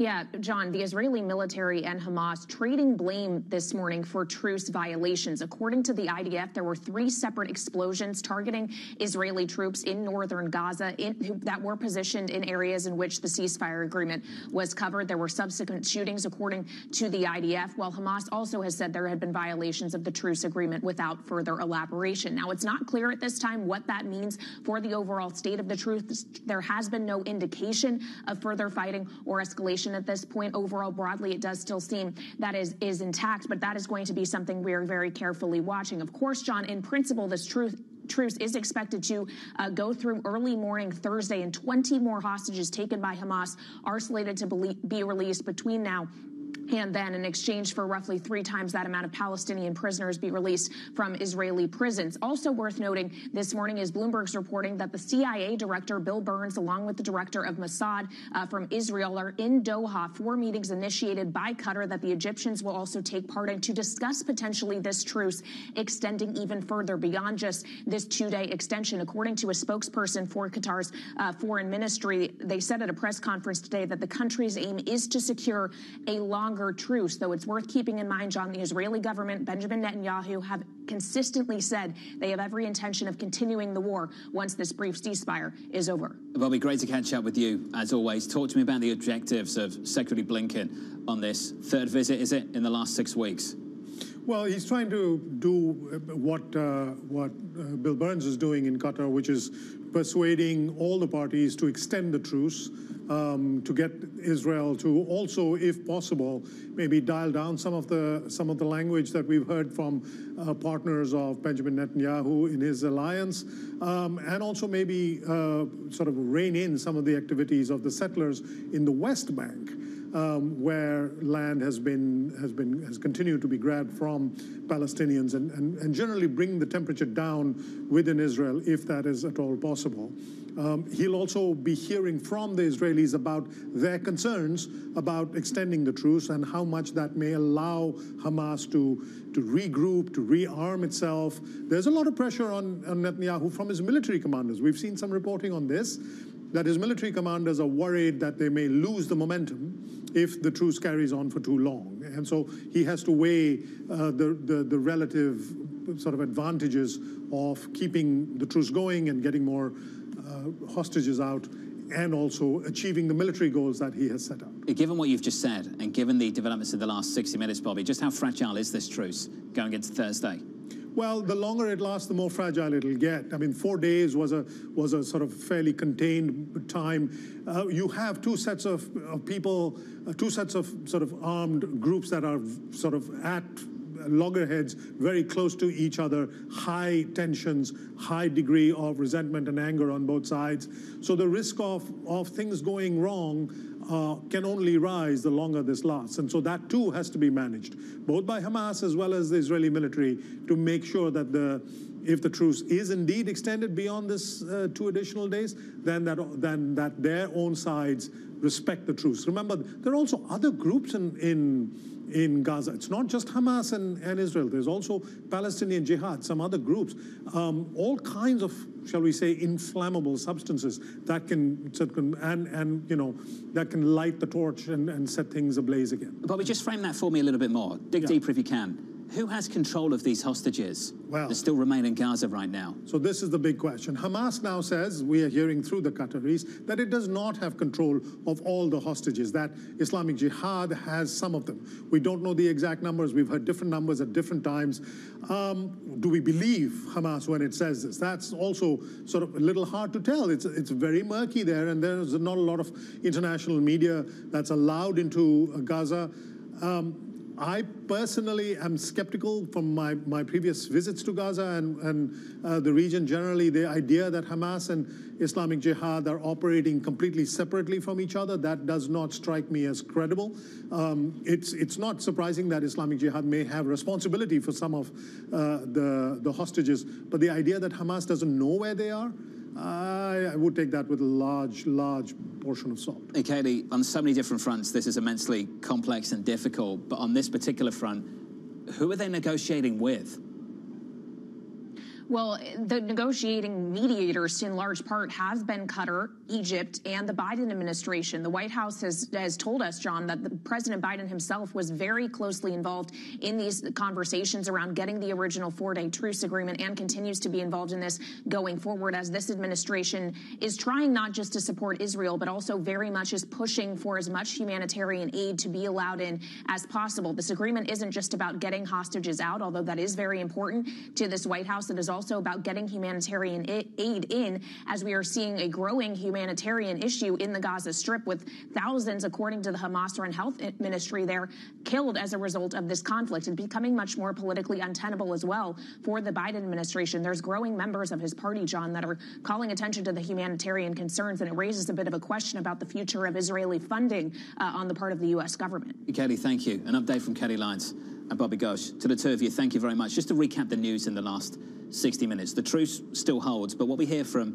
the Israeli Defense Forces, that the framework for the operational pause was violated. I'll go through the details for you. 3 explosive devices detonated adjacent to Israeli troops in 2 different locations in northern Gaza, violating the framework of the operational pause, that according to the IDF in the last 60 minutes or so. Let's get back to the broader markets. About 23 minutes into the session, the S&P 500 negative by 0.2%. Abby, a snoozy morning through much of this morning so far. A snoozy morning, John, and even though the decline for the S&P 500 is small, we are right now actually looking at something that we haven't seen since October 26th, and that is a 2-day decline for the S&P 500. But take a look at the snooze fest from a sector composition, consumer discretionary, the worst sector, down 0.6%. Utilities, the best, up 0.4%. So not a lot of action there. More sectors than not are to the downside. As for the month of November, though, over the next couple of days, we'll be highlighting the big winners, and we have many of them. Tech, in the month of November right now, John, is the best sector of the 11 main sectors, up 12.5%, heading, not surprisingly, to its best month since the month of July. Quite a rally we've had. Abby, thank you. What a rally through this month so far in November. Still a couple of days to go, a few more sessions just around the corner. Coming up next, your trading diary, a sneak peek of the calendar for the rest of this week.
I used to have a data point I used to share that 75% of the people had never heard a phone ringing.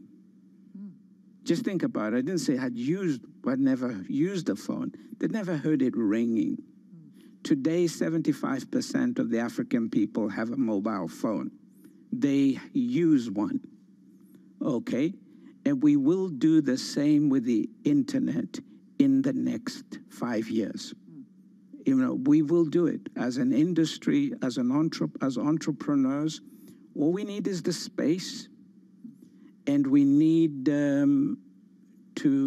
investment support, because we are the best investment case for this in the world.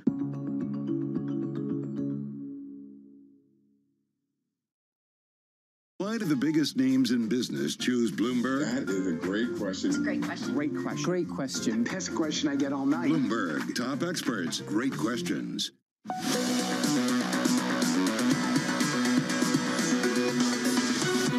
Almost 26 minutes into the session, your equity market pulling back just a little bit. We're down about 0.2% on the S&P. That's the price action. Here's the trading diary. Coming up through the day, we'll get U.S. consumer confidence top of the hour. Fed speak, Goolsbee, Waller, Bowman, Barr. All through today on to Wednesday. US GDP plus earnings from Dollar Tree and Foot Locker. Thursday, another round of jobless claims and core PCE inflation numbers. And finally on Friday, the main event, rounding out the week with Fed Chair Jay Powell speaking from Atlanta, from New York City. That rounds out the morning for me. Thanks for choosing Bloomberg TV. Good luck for the rest of the trading day. This was the countdown to the open. This is Bloomberg.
What do you worry most about your economy and Greece? And when you look at tourism, it's booming, but it also means some of the islands are overcrowded. Exactly. Is there something that you can do about that? Thank you for asking this question, because I want to make sure that, you know, in 5 years from now, we will not have sacrificed, you know, the beauty of our sort of natural environment at the interest of a very rapid growth. So that's why I'm really focusing on sustainable growth. That's why I will always push for quality over quantity. Very strict in terms of standards. We are actually looking at our local and regional sort of planning legislation across the country to make sure that we know exactly what we can build and where we can build it. There are parts of Greece which have reached saturation point, and if we have to place restrictions, we will, in order to protect, especially islands, which are more sensitive.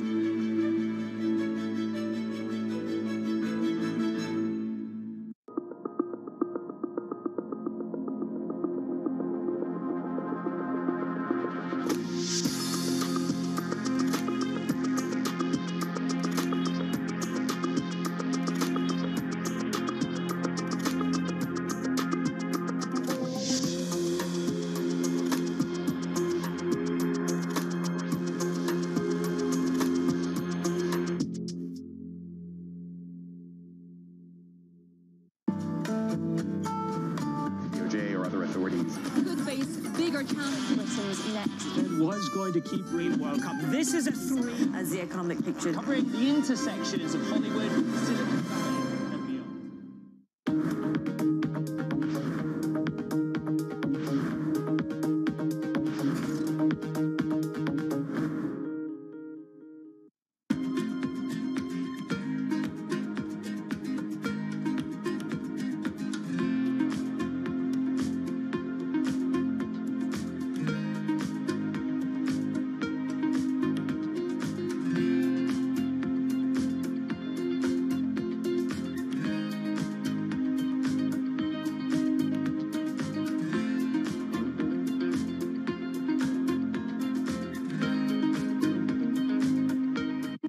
This is Bloomberg Markets with Paul Sweeney and Matt Miller. Why were the economists so wrong? What are the economists getting wrong? Isn't this a slam dunk time to buy U.S. Treasuries? Soft landing, hard landing, no landing? I don't know. True. What the heck does that mean? I don't know. Breaking market news and insight from Bloomberg experts. We're going to be in an environment with higher rates for longer. The 5-day in-office work week is effectively dead. It's definitely a good sign that we're not ready to land this economy just yet. This is Bloomberg Markets with Paul Sweeney and Matt Miller on Bloomberg Radio.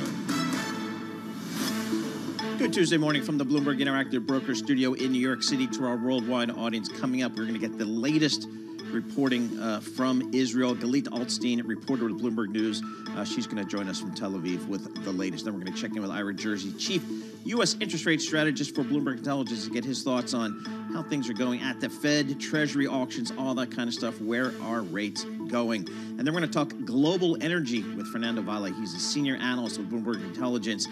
Talk about global energy. Some stuff going on in Latin America that we want to focus in on. So we'll do that, of course, in this hour. But first, let's kick things off and get a Bloomberg Business Flash with John Tucker.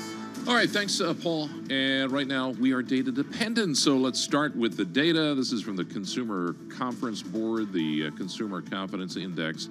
A little better than expectations, coming in at 102, just a hair's breadth lighter than the previous month. As for the yields right now, in reaction to that, not a whole heck of a lot of movement.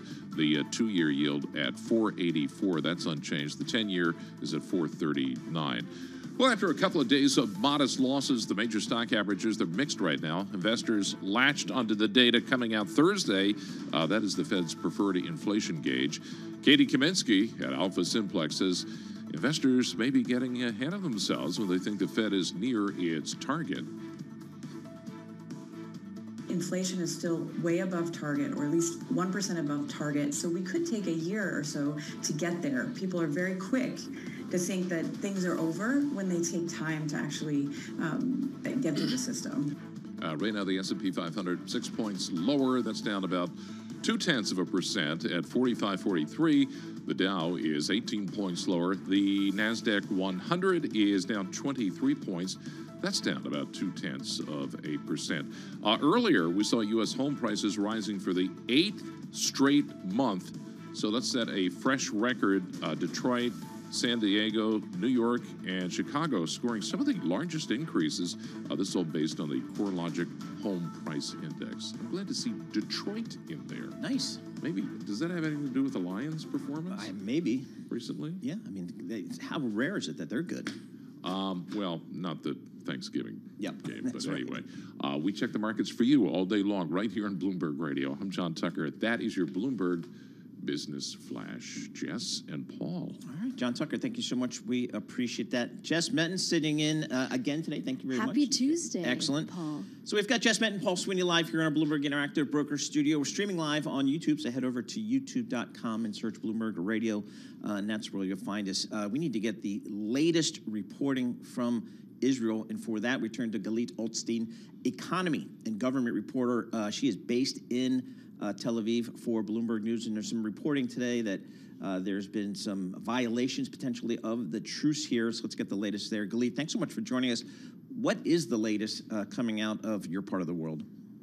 Yes, so the Israeli military said 3 separate explosions targeting its troops in northern Gaza, and then some subsequent shootings have violated truce with Hamas. I think it's safe to say that this is the most serious violation that we've seen of this truce on the ground in Gaza. A number of soldiers were lightly injured during the attacks.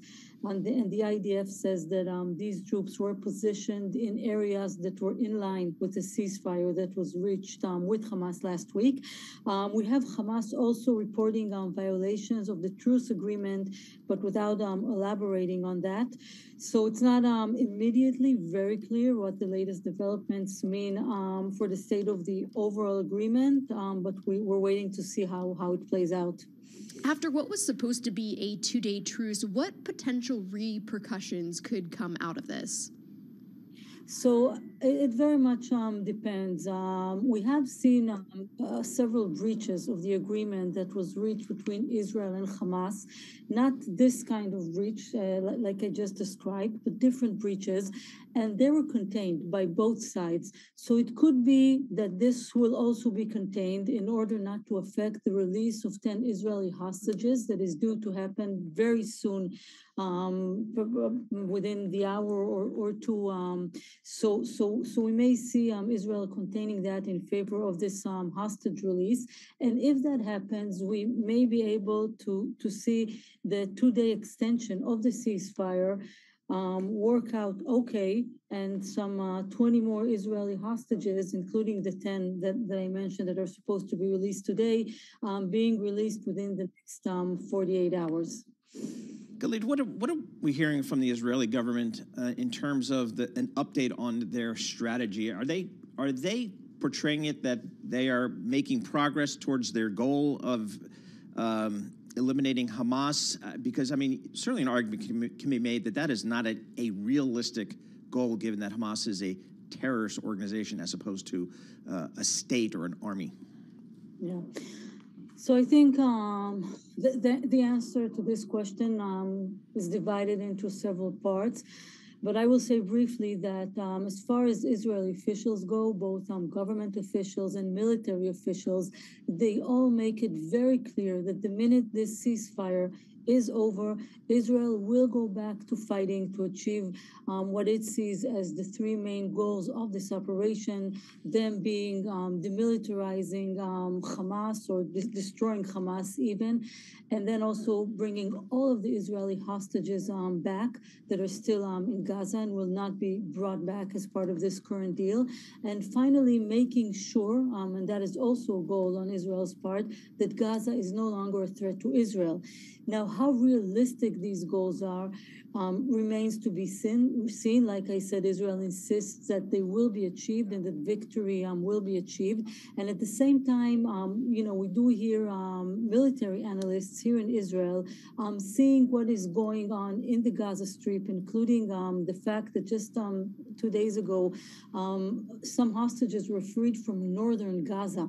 And this was interesting because in a way, to see Hamas being able to organize a hostage release from northern Gaza kind of signaled that maybe they're not as weak there or have not taken such a hard blow there as Israel may have thought or wanted to think. So anyway, we hear, analysis here, unofficial analysis, that Hamas has been struck, but Israel still has a long way to go. And whether it will be able to achieve the goals it wants to achieve also depends on how much more time Israel will have to perform the military operation, also in terms of international support. You're in Tel Aviv right now. Talk to us about what it's like there for you. So actually, in terms of the truce and the ceasefire that we've been discussing, so Tel Aviv has been relatively quiet over the last 4 days.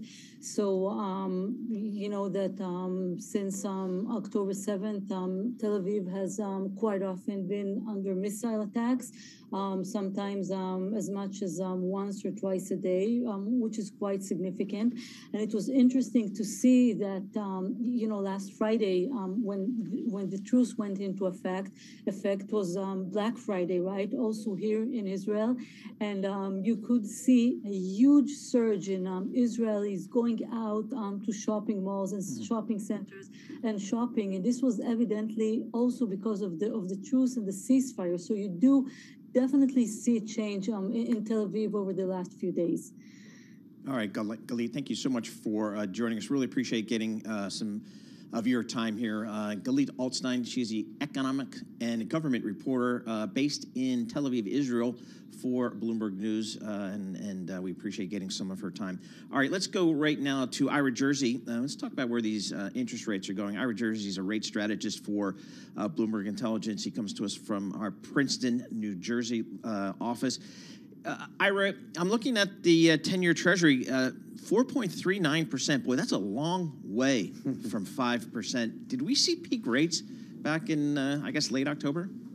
Yeah, I think we did. I think the question now is, you know, do we continue this rally or do we try to find a range here? So technically speaking, 4.36% is a pretty important level. That was an old resistance level on the charts that said that we tried to test about 3 times. And once we broke through that level, you saw a lot of stops getting hit. You saw a whole bunch of people selling rates at those kind of levels. So that's the next important technical level.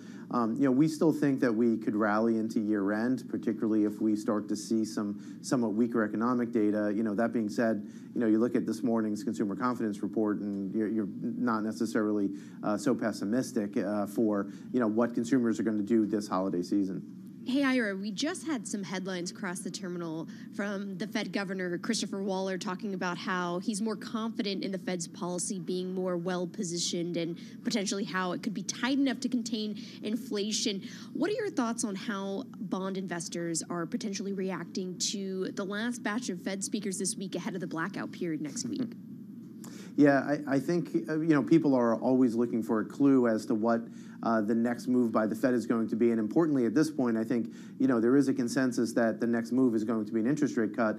But what's not as much of a consensus is when will that cut be, those cuts be, and how aggressive they'll be. So I know that you have some people on the street who think that the Fed's going to cut pretty aggressively by the end of next year.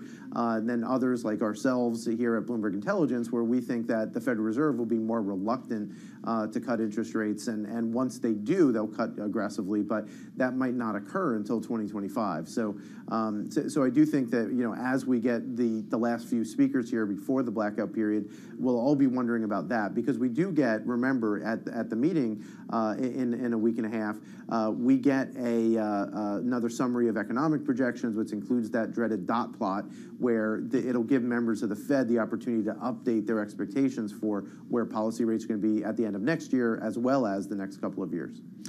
So, Ira, we're going to get that next FOMC decision December 13th, 2 p.m. Wall Street time.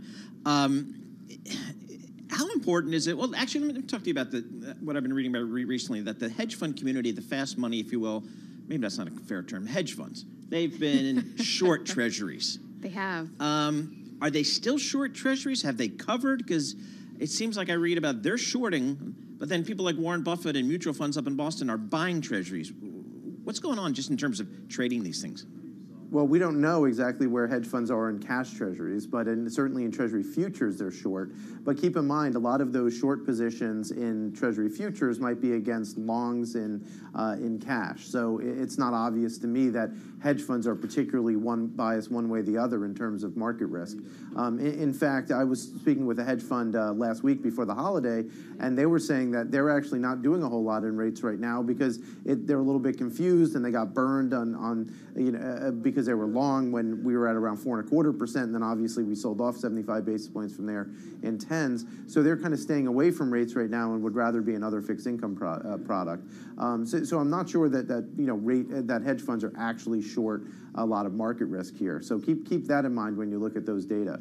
That being said, I agree with you. I think that long money and or real money, I should say, are long the market now, and continue to hold on to positions or have gotten into new positions with rates and yields somewhat higher. And I think that's especially true since even the forecast, the consensus forecast right now is for 10-year yields to be below 4% by the end of the year of 2024. Our forecast is actually for it to be much lower than 4%, actually closer to 3% by the end of next year. What do you think we should anticipate for the end-of-month Treasury auctions? Yeah, well, so we only have one more auction because of the day count. Everything settles on Thursday. So we had 2s and 5s yesterday.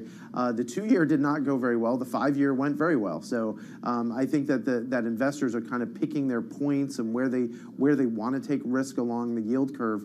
We do have the 7-year auction later today. I think that it will probably go okay.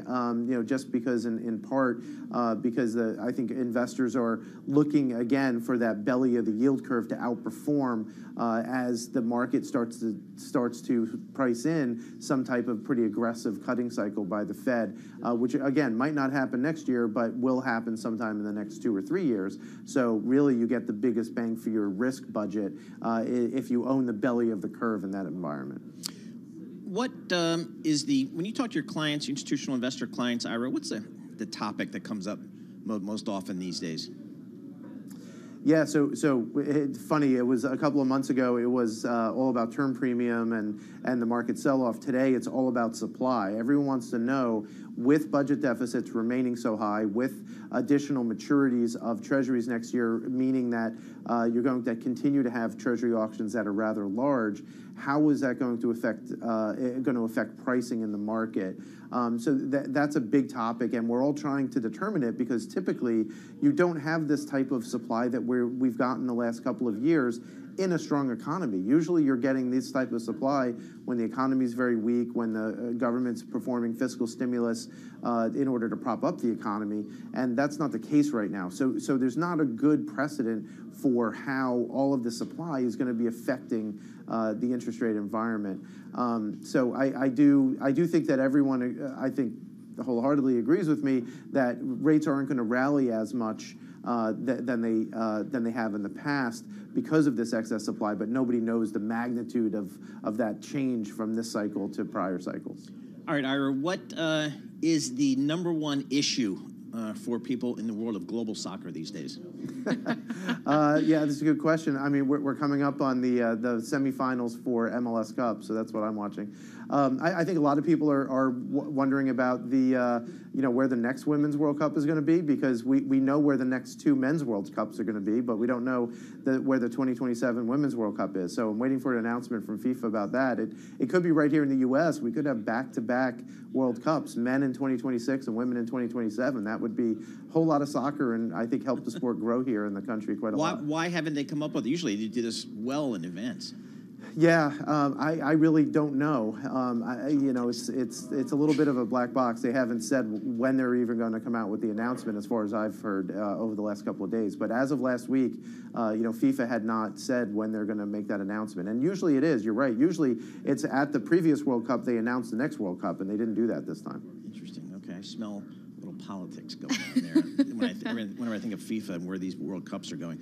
All right, Ira Jersey, thanks so much for joining us. Ira Jersey, Chief U.S. Interest Rate Strategist, Chief Soccer Analyst as well for Bloomberg Intelligence. He's ensconced down in those comfortable offices in Princeton, New Jersey. Those soccer suspenders he Yes. normally rocks. Yeah, he usually rocks those out on big soccer days. S&P 500 pretty much unchanged here on the day. Boy, that's been the theme here for the past few days here. Gotta Not a say lot of though, volatility. November up more than 8%. Yep. The S&P 500 still among the best Novembers in the past few decades. So what you're saying, it's a November to remember. There That's you exactly go. what I'm saying. Exactly.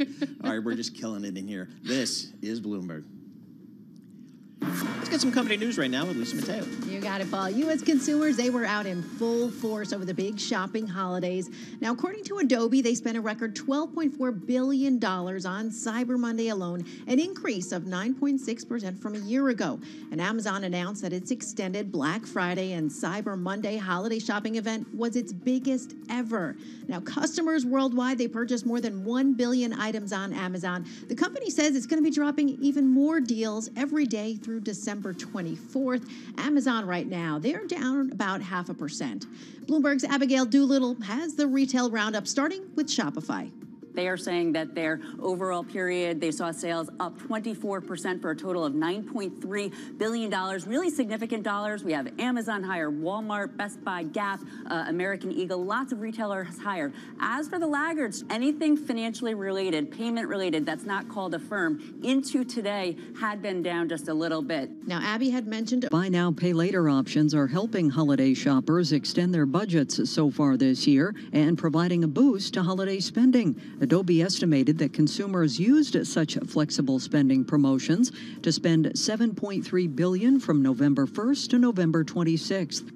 Now, that's up 14% from a year ago. Adobe now says buy now, pay later usage hit a record high on Cyber Monday, contributing $940 million in online spending. Now, that's up 42.5% over the previous years. We have shares of Affirm right now. They're up about nearly 4%. PayPal up about 1%.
Headlines and breaking news 24 hours a day at Bloomberg.com, on Bloomberg Television, and the Bloomberg Business app. This is a Bloomberg Business Flash. And I'm John Tucker in the Bloomberg Newsroom with this Bloomberg Business Flash. The major averages bouncing between gains and losses. We had consumer confidence rising for the first time in 4 months in the month of November. That was aided by more optimistic views about the outlook for the labor market. Among some of the individual shares on the move, we have Micron Technology down just about 4.5%, among the biggest laggards in the S&P 500. Boeing among the leaders, that was up, 1.4% right now after an analyst upgrade. And Fed speak today, investors looking for any signs Fed officials are pushing back on markets' recent growing confidence. As just mentioned earlier, you had Chris Waller delivering what I'll call a dovish-sounding message. S&P 500 right now, 2 points lower, 45.47 on the index. The Dow Jones Industrial Average up 33 points. The NASDAQ 100 right now is down 5 points. And we check the markets for you all day long right here on Bloomberg Radio. I'm John Tucker. That is your Bloomberg Business Flash. Jess and Paul. All right, John Tucker, thank you so much. We appreciate it. Looking at WTI crude oil here, $75 and change here today. It's off about 20% or so from that late September high of just under $95 a barrel. And you think with two hot wars out there, oil would be going higher. But it's actually coming off. But there's a lot going on underneath the surface here. Let's break it down with Fernando Valle. He's a senior analyst for Bloomberg Intelligence. Fernando, I'm seeing something here. Oil executives flock to Venezuela amid renewed sanctions threat. What's happening down in Venezuela? Well, that's a good question because no one really knows for sure if the Maduro government is going to comply with the agreement they made with the U.S. on easing the sanctions and having free elections. They had already banned a primary winner from the opposition from taking part in the elections, and so there's a fear that this easing from the U.S. may not last, especially, as you mentioned, with Brent at $80, WTI under $76. There's less pressure now to give Maduro a pass on his transgressions. So how does that reshape the outlook for energy prices moving forward in the next few months? Well, I think at the end of the day, we believe demand is really the biggest driver, and supply, especially from Venezuela, which needs a lot of investments, is very limited in what it can do for the global energy mix. So we think demand still plays the most significant role. And so we are still looking at China, still looking at Europe and the U.S. consumer for indications as to where that will fall. And, we've been more on the bearish side, us and Mike McGlowan as well, that we thought the demand side looked very, very weak. Credit card delinquencies up, the end of the student loan pause, and all of those starting to weigh in the consumption.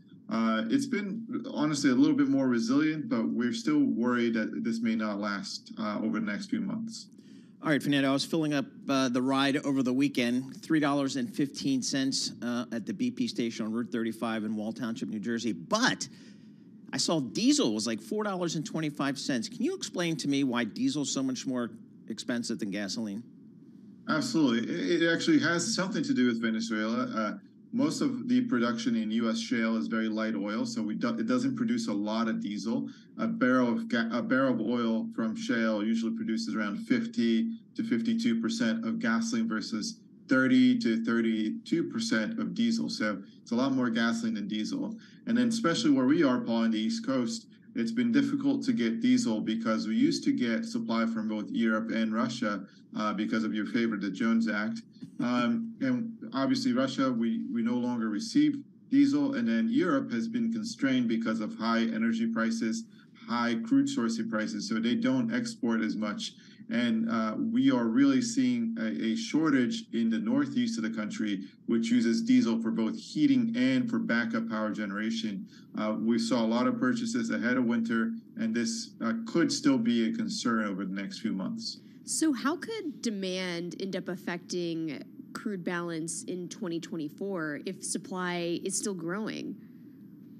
Well, that's our fear, is that demand, because of the pressures on the consumer, demand falls, and then we get a significant oversupply of crude. That hasn't been the case so far. We've been more or less balanced, but if the consumer continues to struggle, then we may see an oversupply of crude and leading to build up of inventories. We've seen Saudi complaining that the other OPEC Plus members are not complying. That could be another thorn on the side of supply for oil bulls. In 2014, that was the big issue that led to oil prices crashing to $29 a barrel. So we see a lot of reasons for concern in the short term, both on the supply side and on the demand side. All right, you mentioned OPEC. Didn't I seem to remember a week or so ago they were supposed to meet, they didn't meet. What's going on with OPEC and OPEC Plus? Yeah, so that's exactly it. They delayed the meeting because Saudi is complaining that they're the only ones shouldering the burden of cutting, and they want deeper cuts from other OPEC nations and Russia. The issue is that because oil prices are lower, their cuts aren't having the effect they expected. Those oil countries don't have the balance sheets that Saudi does to shoulder that burden. So they aren't cutting as much. They need the revenue still. And Saudi is also getting strained, and they want to put some of that strain to the other members. That was the same case in 2014, 2015, and that led to OPEC Plus kind of falling apart momentarily and again oversupplying the market. So with the OPEC talks being difficult at this stage, would that make a rollover of the previous agreement a possibility rather than having deeper production cuts? I think it'll be very difficult to have deeper production cuts because, again, as you mentioned, Saudi is not performing too well. Aramco didn't cover its dividend in the last quarter. They took it into their cash balance, which they can. They have significant cash in their balance sheet. But they could extend their existing cuts, but deepen the cuts seems unlikely because you would almost all have to come from Saudi, and they are already under strain as it stands. So, all right, let's take a different tack here on global energy.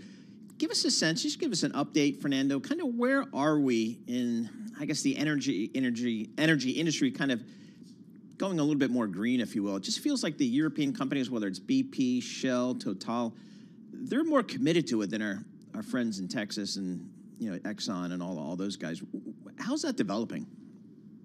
Well, it's slowed down even on the European side. We've seen BP and Shell walk back some of their targets. And even Patrick Pouyanné, the CEO of TotalEnergies, mentioning that oil and gas isn't going away anytime soon. So we just need to find ways to producing it more effectively while also promoting the use of renewables. So I think what they've done on the European side is move increasingly towards natural gas as a lower emission fuel, whereas the U.S. majors continue on the oil side and saying energy density and carbon capture will really be the solution rather than a shift to electrification. How do you view what the energy market is telling us about the direction of the global economy? Well, I think that's a great question. I think ultimately they are a follower rather than a leader on the global economy. But if you just look at crack spreads, how much they've come off over the past 2 years, they're showing you that the demand is not as strong as folks expected. These repeated cuts by OPEC with no real effect on the oil price are also showing you that the demand for crude oil to be refined is not as strong as it is. And if you look a little bit further downstream on the petrochemical side, margins there have been just awful, which is a real alarming bellwether for construction and car sales and durable goods sales. So that's a huge concern and one of the reasons why we are a little bit more bearish. So, Fernando, what's the best investment opportunity in your space at this moment, do you think? Well, I think you want to be safe, and there's certainly companies with significant balance sheet strength and that can still repurchase shares, continue a distribution. I think those tend to be attractive in a scenario of falling oil prices. I think over the longer term, there's been a lack of investment in supply. The amount that can be raised now between Iran and Venezuela is limited. And once we do come out of this lower demand period, we'll do so by consuming more energy. And I think that will be a signal where we'll have to go look at the players that have the capacity to grow. So a lot of backlog and a lot of inventory. And that's why we're seeing the Exxons and the Chevrons of the world buy very long life assets like Hess in Guyana or Pioneer in the Permian. All right, Fernando, thank you so much for joining us. Fernando Valle, he's a senior analyst at Bloomberg Intelligence covering global oil. And again, WTI crude oil, just about $76, just a little bit over $76 a barrel here, up about 1.7%. But gasoline prices have come down dramatically. That's major for a lot of people that drive a lot every day. Especially when looking at those confidence numbers ticking up higher, I would imagine spending less on. Well, you think about it. When you go down the highway, it's just like you see those electronic billboards updating Well, I in real don't time. drive, JT, but They're, if you did drive. If you were back in Texas. And it's like a billboard saying, like, inflation, the rate of inflation is it's true. coming You have down. this massive sign, and then if the gas prices are falling, that's Why gotta don't be you a good drive? feeling. Because I live in Manhattan, and it would be a nightmare for Well, me. I mean, I sold do you my ever car get when off this before I rock moved here. and, like, go out and explore? Rent cars. Exactly. All right. Enough of that. We got oil, again, $76 a barrel. Right now, let's head down to Washington, D.C. We got world and national news with Amy Marce. All right, thank you, Paul. House Speaker Mike Johnson is sounding hopeful that the House and Senate will agree to supplemental funding for Israel and Ukraine.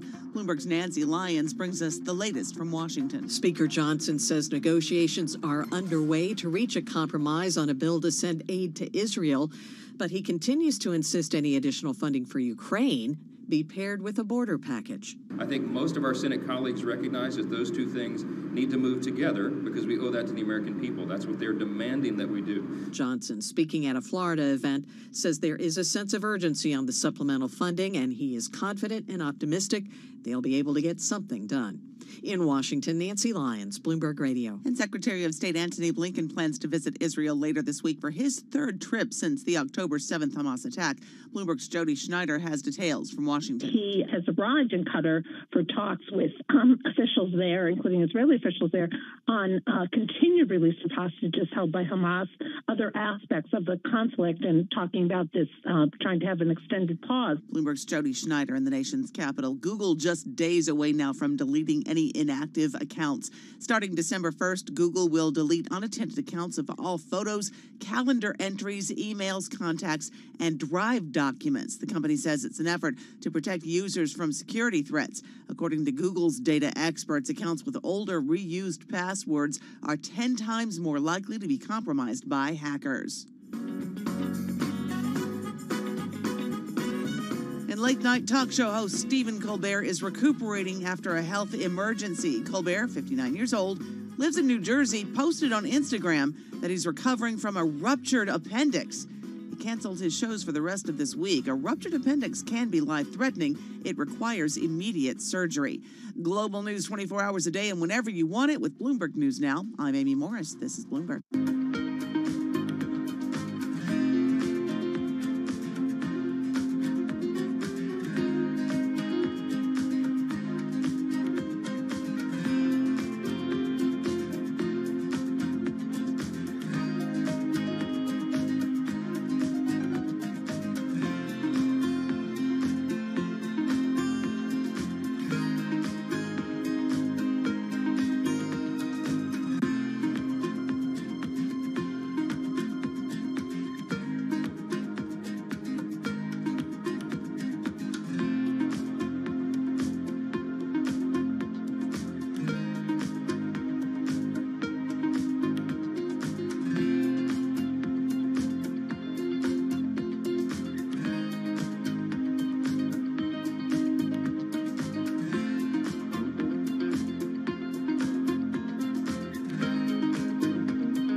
stocks, headlines, and breaking news 24 hours a day at Bloomberg.com, on Bloomberg Television, and the Bloomberg Business app. This is a Bloomberg Business Flash. And I'm John Tucker, the Bloomberg Newsroom, with this Bloomberg Business Flash being brought to you by Commonwealth, supporting more than 2,000 independent financial advisors with the solutions they need to grow a thriving business. Commonwealth, go where you grow. Visit commonwealth.com to learn more. Well, stocks right now, they are churning, just turned green. In the S&P 500, you had 6 major industry groups lower, 5 were higher. Among the things investors chewing on, Fed speak. Federal Reserve Governor Christopher Waller saying he's encouraged by a recent slowing of economic activity, which could indicate the central bank's policy is tight enough to contain the rate of inflation.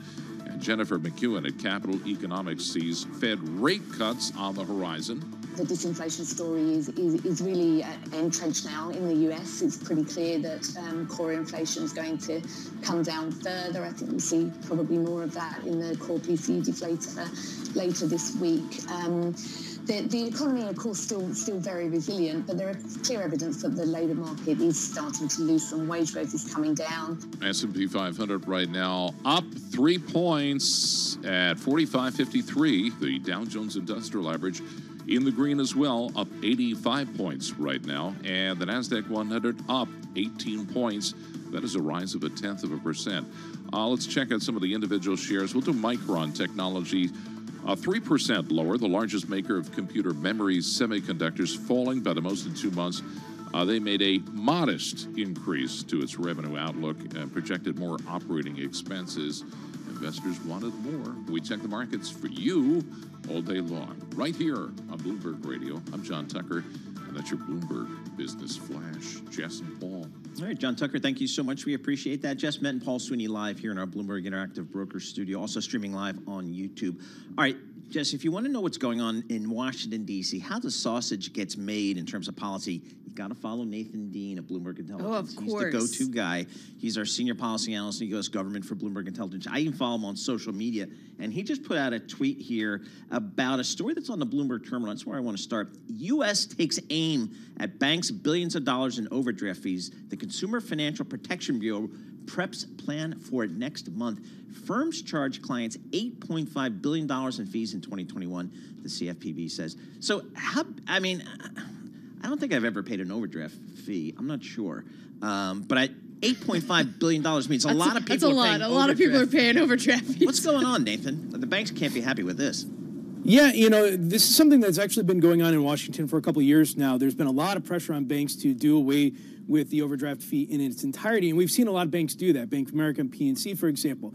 But, as you just pointed out, $8.9 billion in fees were paid out in 2021, and the CFPB is essentially trying to hammer down the nail and finish the practice in its entirety. So this proposal, which will come out next month, is going to put severe restrictions on overdraft fees when it comes to transparency and disclosures and so forth, effectively just trying to make it extremely difficult to conduct the practice. And if a bank going forward decides that they still want to have overdraft fees out there, you're going to have to answer to the CFPB, and more likely than not, you're going to have to answer to Elizabeth Warren, because she's going to be pushing a lot of this rhetoric in 2024 as well.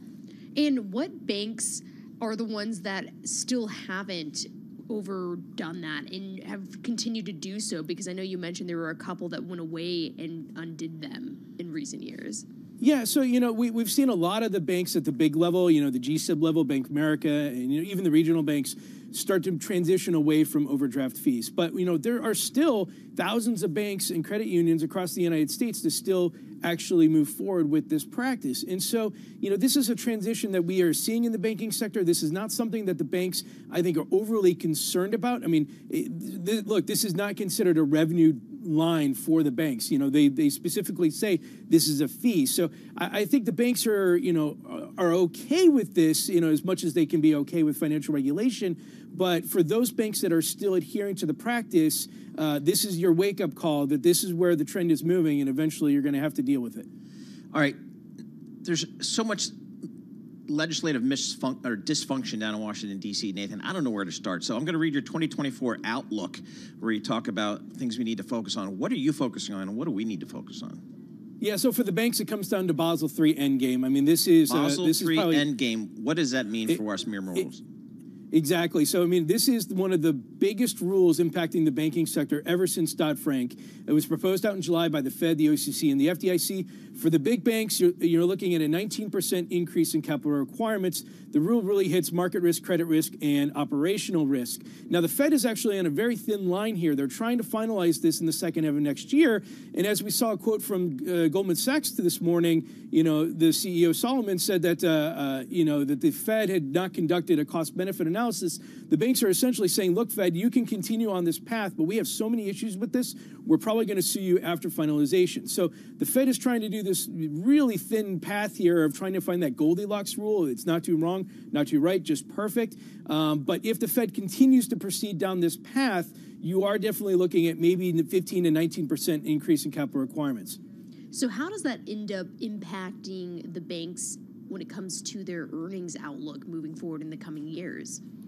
So, a lot of the concern here is on, you have the capital increase, and, under the regulation, they state that, most banks can actually absorb that capital without touching their dividends. That's one thing. But then you have all these other aspects of it, like I mentioned before, the operational risk provisions. The operational risk provisions could have an impact on mortgage lending. It could have an impact on private credit. I mean, we've seen statements from both moderate Democrats and Republicans having concern about the specifics, some of this more of the specifics of it. And, if we get this type of rule where it ends up pushing lending from the banking sector into the private credit sector, well, that's something that Washington doesn't want, and they're also concerned about. So, there's a lot of different angles here to the Basel III Endgame, and the Fed, because they started so late in the game, is trying to finalize this before the elections, because if a GOP victory in the White House come November, this essentially gets derailed. So I guess my question is, where did all this additional regulation come from? I thought that the banks got regulated like crazy after the great financial crisis, but since then they've been behaving pretty well and the balance sheets are good and everybody's happy. So why regulate them even more? Yeah, absolutely. I mean, this is one of the last final remaining Basel III initiatives out there, which is why they call it the Basel III Endgame. Basel is an international agreement amongst the United States, Europe, all these other countries around the world. Europe has already implemented this, and the United States is always just playing catch up. So we're about 3 to 4 years behind the rest of the world when it comes specifically to Basel III Endgame. Now, you could implement the Basel III Endgame in a way that really doesn't change the bank capital levels all that much, but then enter Silicon Valley and Signature Bank, and Fed Vice Chairman Michael Barr, with his statements that banks need to have a touch of humility or be humble and so forth. So the combination of all that has led to this proposal, which increases capital in the 19%. And if anybody's been watching a New York Jets game, you've seen the commercials out here saying stop Basel Endgame, because the banking sector is like, look, I was talking to a banker the other day. He said, I would have taken this if this was 2010 to 2015, but here we are 2023. I'm not sure why we should be dealing this, especially when the economic uncertainty across the globe is still with us. We only have about a minute left, but I want to get your thoughts on, especially when we think back to the spring with what was happening with the regional banks, how does these potential regulations affect more regional kind of mid-cap or smaller banks rather than some of the larger ones? Yeah, so if you'd read my outlook a year ago, I would have said that this only applies to banks that are $250 billion and up. So if you're that PNC, Truist, or U.S. Bank level, this would apply to you. But what the Fed did is they actually pushed this down to 100 billion banks, or 100 billion in assets and up. So they pushed that increased capital requirements down. Now you're only looking around a 5 to 6% difference here. Included in the proposal is an accounting change for unrealized gains and losses. That has to do with the Silicon Valley Signature Bank issue. I don't think that's really all that controversial. Should also note there is another proposal out there for regional banks geared towards long-term debt. Essentially, banks around that 100 billion assets and level are going to have to issue about $127 billion in new debt. We think that's going to be finalized next year as well. Nathan, great stuff. As always delivers. Nathan Dean, Senior Policy Analyst, U.S. Government.